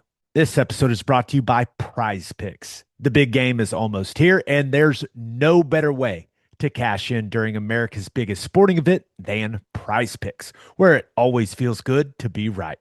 Download the Prize Picks app today and use code OKBreakdown to get $50 in lineups after you play your first $5 lineup. The big game gets even bigger and even better when you make your selections on Prize Picks. Tell your friends to do it too. It'll be awesome. You all can make the same selections for the big game and cheer for all the same stuff. That can make watching this game a whole lot of fun. Even the people that are like, I don't watch football, will have fun if they're in on it. Plus, it's the last game of the football season. Got to close out strong with a strong Prize Picks lineup. So download the Prize Picks app and use code OKBreakdown to get $50 in lineups after you play your first $5 lineup. That's code OKBreakdown to get $50 in lineups after you play your first $5 lineup. Prize Picks. It's good to be right. All right, for my winner of the week, give me the Oklahoma City Thunder. First, we had Sunday night. Man, I love beating the Nuggets, man. I love it. Good, I love it. doesn't it? I love how much their fans hate Shea. I love how much their fans complain about the Thunder. It brings me life. It gives me juice. I just want to lick the tears off their face. They're whining and crying about our team is amazing. And both teams were missing key guys. But hey, Shea was on the floor. Jokic was on the floor. It was in Denver. 121-111. Good guys walk out of Denver with a win. That was great. Yeah, that's big.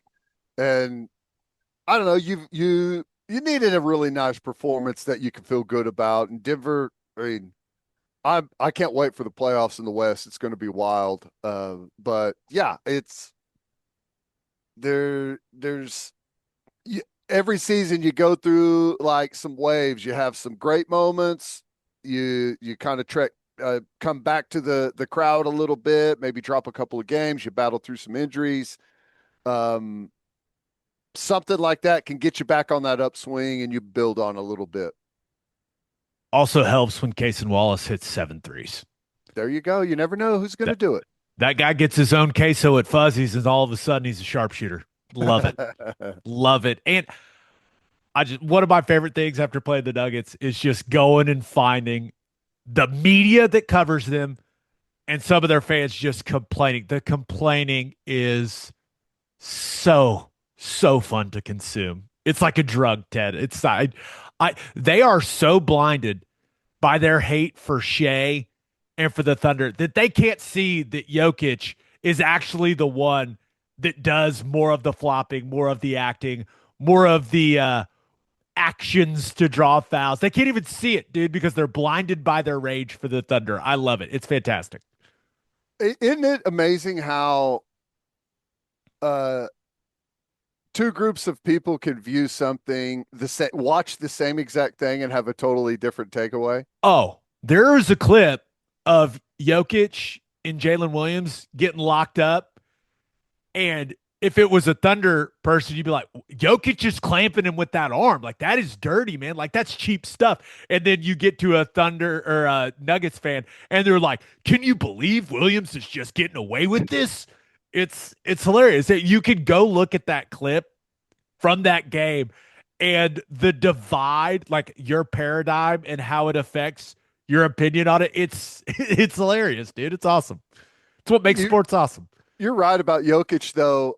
You know, part of it is probably because he's so big, but he looks like the thing outside, like the oil change or the cell phone store, the thing that blows in the air. That's what Jokic looks like all over the basketball court. Constantly. He flails. Flailing. He's flailing. Yeah. But Denver fans can't see it because they're blinded by their rage for SGA. Of all the people and all of the stuff that's happened in the NBA over the last decade plus, the fact that Shea, like all of it has now centered on Shea, it's so insane to me. He's the most likable player imaginable.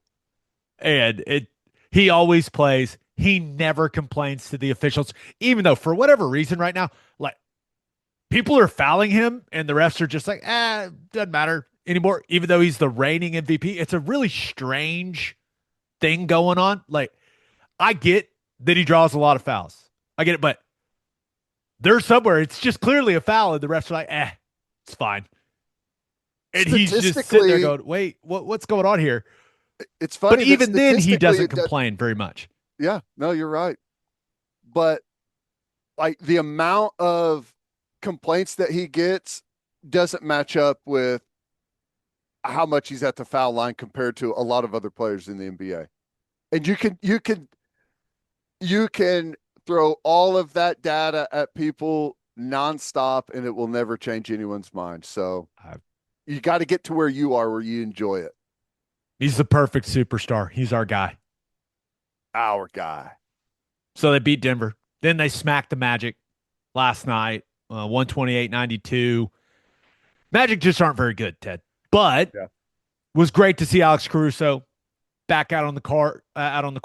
Isaiah Hartenstein. How about a stuffed stat sheet for Hartenstein? Good to see him getting back into form.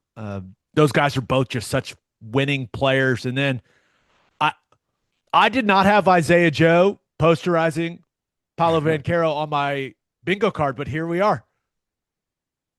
Yeah, well, it's kind of crazy to follow along over the last, I don't know, month, 6 weeks. It feels like there's been a different lineup nightly for the Thunder.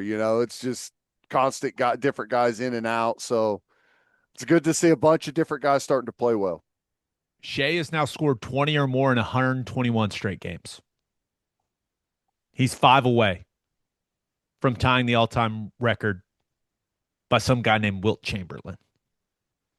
I'll have to look that guy up. Never heard of him.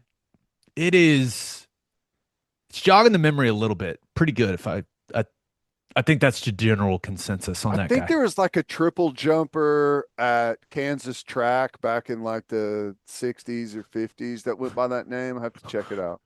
What a random factoid. There you go. Chet's an all-star. We talked about it. Yeah. Yeah.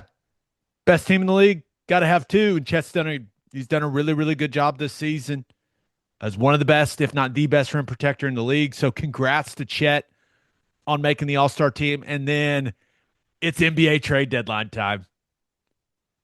Some interesting thing. We'll see if the Thunder make any type of move, but there have already been a couple trades that directly affect the future of the Thunder.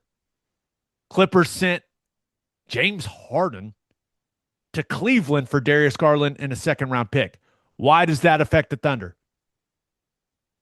The Thunder own the Clippers' first-round pick in the next draft. Harden, you say what you want about Harden, but the guy's productive and the guy always plays. The Clippers are 23 and 26, so they've figured some things out ever since the horrendous start where people were like, oh my gosh, are the Thunder going to have the first pick of the draft? But Garland, clearly a fantastic player. He's 10 years younger than James Harden. But he's having toe issues, Ted. He's only played 26 games this year. Toe issues are tough. Yeah. So if he isn't able to play a bunch for the Clippers, how does that affect their record? How does that affect what that draft pick looks like for the Thunder? Tank. Something to monitor. Let's do it. Just tank. Throw in the towel on this year. Whatever. Come on, Clippers, do it. What's the legacy for Harden? Incredibly productive, incredibly durable. A guy that will be remembered for coming up short time and time again in the playoffs. Yeah. I honestly believe he'll be known as one of the best scorers, but one of the least clutch players we've seen. Yeah. He is in the biggest moments of his career, for the most part, not all of them, but most of them, he has wilted. But he's going to the Hall of Fame. The guy has been can score now. Won an MVP. Has been ridiculously good. Guy can score.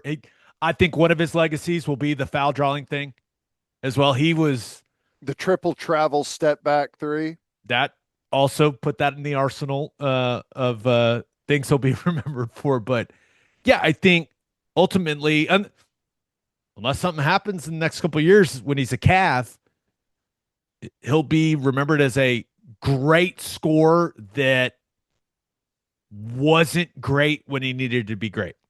Yeah. Yeah. That and his off the court stuff. Guy likes to have a good time. Legendary status, I guess. Hang the jersey in the rafters of some establishments, if you will.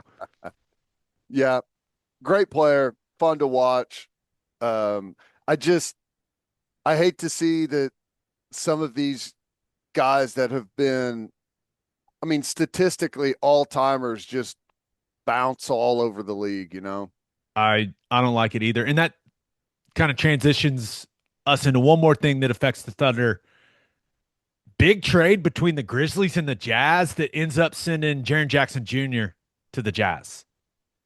Now it involves a lot, but Triple J to the Jazz is the important part for the Thunder because the Thunder owns the Jazz's 2026 first round pick, but it's top 8 protected.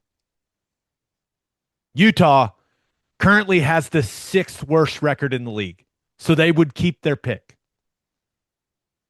But Jared Jackson Jr. is pretty good, dude. We just need a small improvement. That's where the Jazz are fully aware that they don't want to give that pick up. I think the Jazz fans are excited. They're interested to see, okay, how do Triple J and Marketing fit together? How's this all going to work? I can tell you how it's going to work. Here in a couple of weeks, Jared Jackson Jr. is going to have a hammy. I mean, if they do the right thing, I say the right thing. If they do the smart thing, they're going to do everything in their power to lose and make sure that pick does not go to Oklahoma City. I think it'd be easier for me to know whose pick we don't have. That's fair. I would like to I need a spreadsheet with all the picks that they have stockpiled and what all has the opportunity of doing what. It's pretty wild, man. The position they're in is insane. It's a shame to see the Memphis Grizzlies basically blowing it up and rebuilding. Because remember, Ja Morant said they had the Thunder figured out.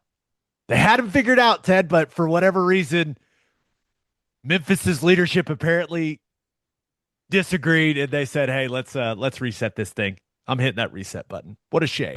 Back to the drawing board. The formula has to change. So, hate it. Sorry, Memphis. Fun fact about the Jaren Jackson Jr. trade. It means now that every lottery pick, all 14 from the 2018 draft, have been traded. Wow. So kind of to your point of players bouncing around, dude, and that includes Luka Doncic, which never should have been traded. Insane. Trae Young, Shea, Mikal Bridges, Michael Porter Jr., DeAndre Ayton, like every lottery pick from that draft has been traded. And they're all really good players, you know? So, it's interesting. Interesting. For my loser of the week, thought about going with Lindsey Vonn. Turns out that crash, she tore her ACL, Ted. Brutal. She is. Those downhill racers pile up the injuries, and Father Time, undefeated, you know? Admirable chase, though. I hated to see it. That was going to be really fun to watch. Oh, no, buddy. Update? She's come out. She's racing. Okay. Yeah. Yeah. She said, tore my ACL. I'll see you on Sunday for the downhill. I'll wear, brace it up. Isn't that awesome? She's crazy. This is going to be great. You look uncomfortable. I am uncomfortable. I don't even know. I have no idea how you could expect to go have any amount of success at all, much less make it down the hill with a torn ACL. Have you seen what their legs and feet do as they're going down and the compression over the jumps and I'm going to be like watching like this on the television, but that's awesome. Stud. Sucks, but awesome. It makes it even more compelling for me. Like, Lindsey Vonn's back. Heck yeah. Wait, she tore her ACL like a week and a half before she's competing at the Olympics, which, by the way, that's brutal, dude. But she skied the other day when she did her press conference, said felt pretty good. She said she's going to strap up the brace and we'll see how it goes. Felt pretty good. I love it. What a psycho. Let's go get a run in, see how it feels. I mean, that's probably whenever it feels the worst is about a week and a half afterwards, right? Well, I can't wait to watch, dude. Now, maybe she ends up not doing it. crazy robotic massive brace on her leg. I don't know. It's crazy. I know this. I will be watching when it happens. It's probably even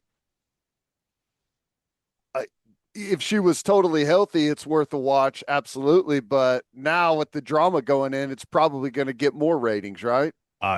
You would assume. Oh, we talked about how we didn't know any Winter Olympics athletes. Yeah. The Lindsey Vonn story did make me realize I know one more person, and that's Michaela Schifrin. I knew her.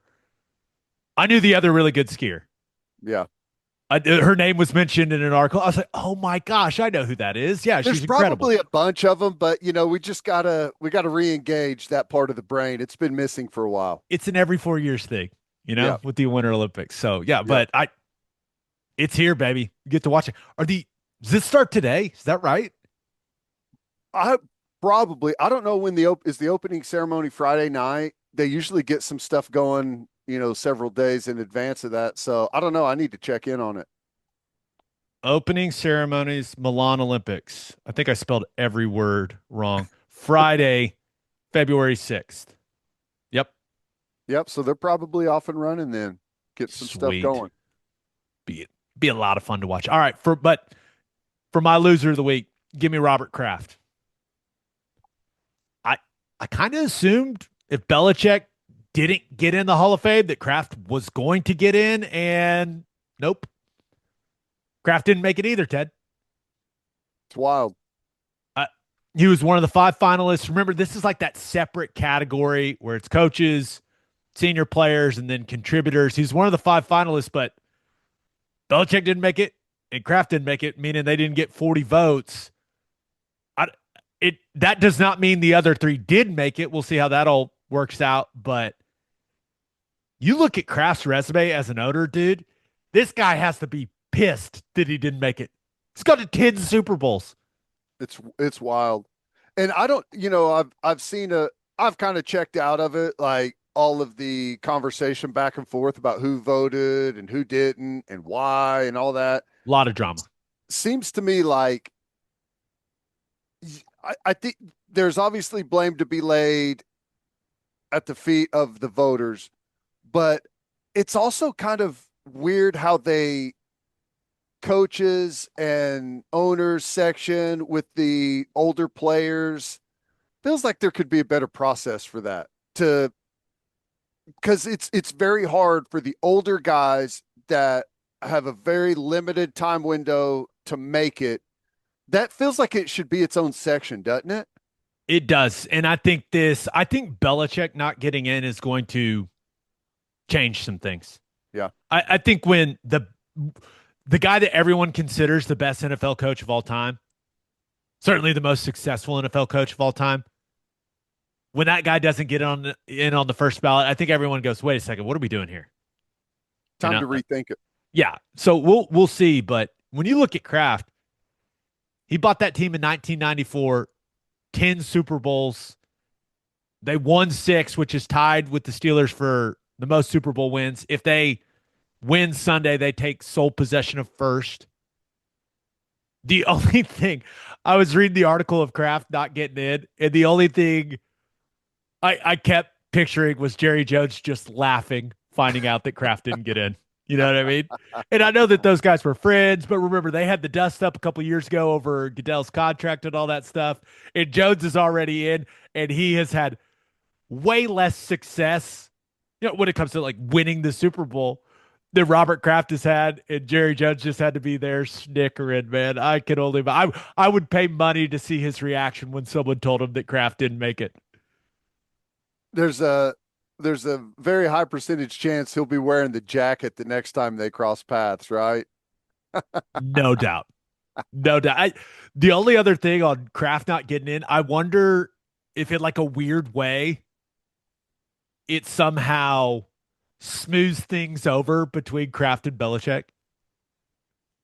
Yeah, bond over the disrespect, if you will, even though Belichick still has to be going, dude, that documentary you made, like, I was the coach, right? I think I deserve maybe a little credit. That documentary was insane.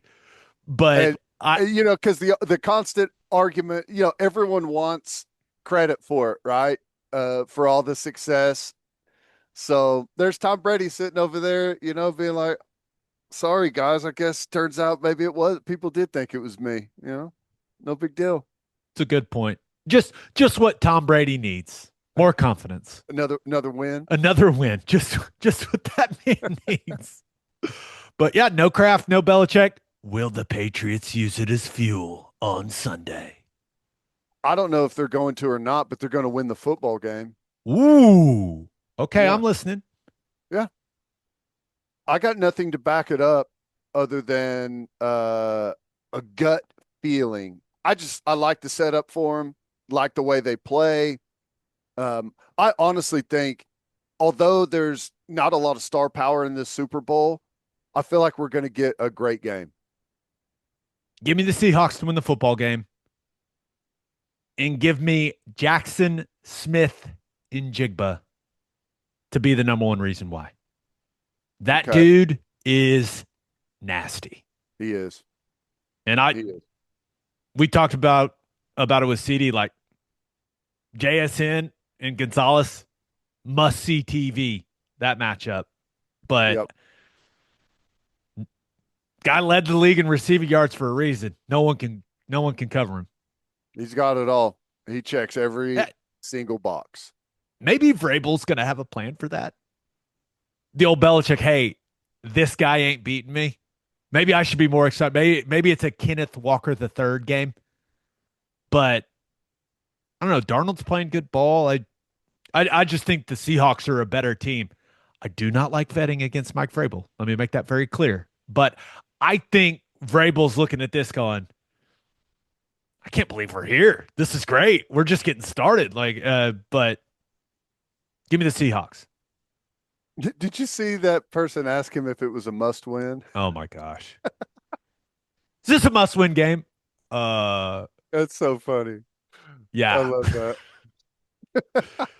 Well, I don't know. I think I think the story for the Patriots is pretty compelling with kind of how they got there and the big turnaround they've had in recent years.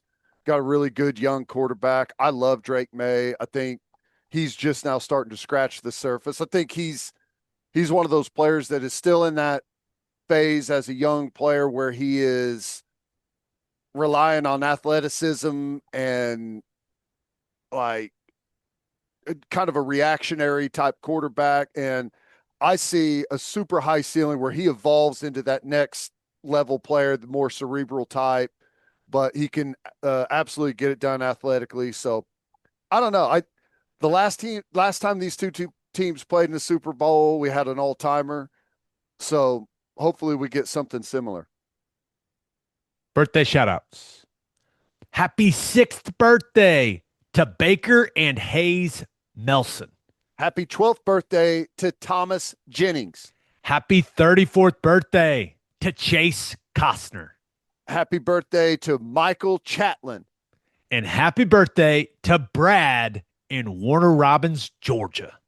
Happy birthday, Brad. On that note, episode 603 in the books. We'll have a new podcast that'll drop on Sunday. Clearly, we're going to watch the Super Bowl before we record that. So that will be coming later Sunday night. Later Sunday than usual. I think. Do you think people want to hear us talk about the Super Bowl? I feel like yes. Well, hopefully there's something good to talk about. I think that'll have a big like if there's some compelling stuff and some drama, then absolutely. How about this? Little podcasting magic. We can knock out everything but the Super Bowl before, then watch the Super Bowl, then do the Super Bowl stuff after, and then we can try to have it out at a reasonable time Sunday night. Easy. Love it. Please subscribe to the podcast wherever you listen to podcasts, and please subscribe to our YouTube channel. Hope you all have a great rest of your week. Have an awesome weekend. Until next time, we appreciate y'all for listening. Do what you always do, Oklahoma. Take care of each other.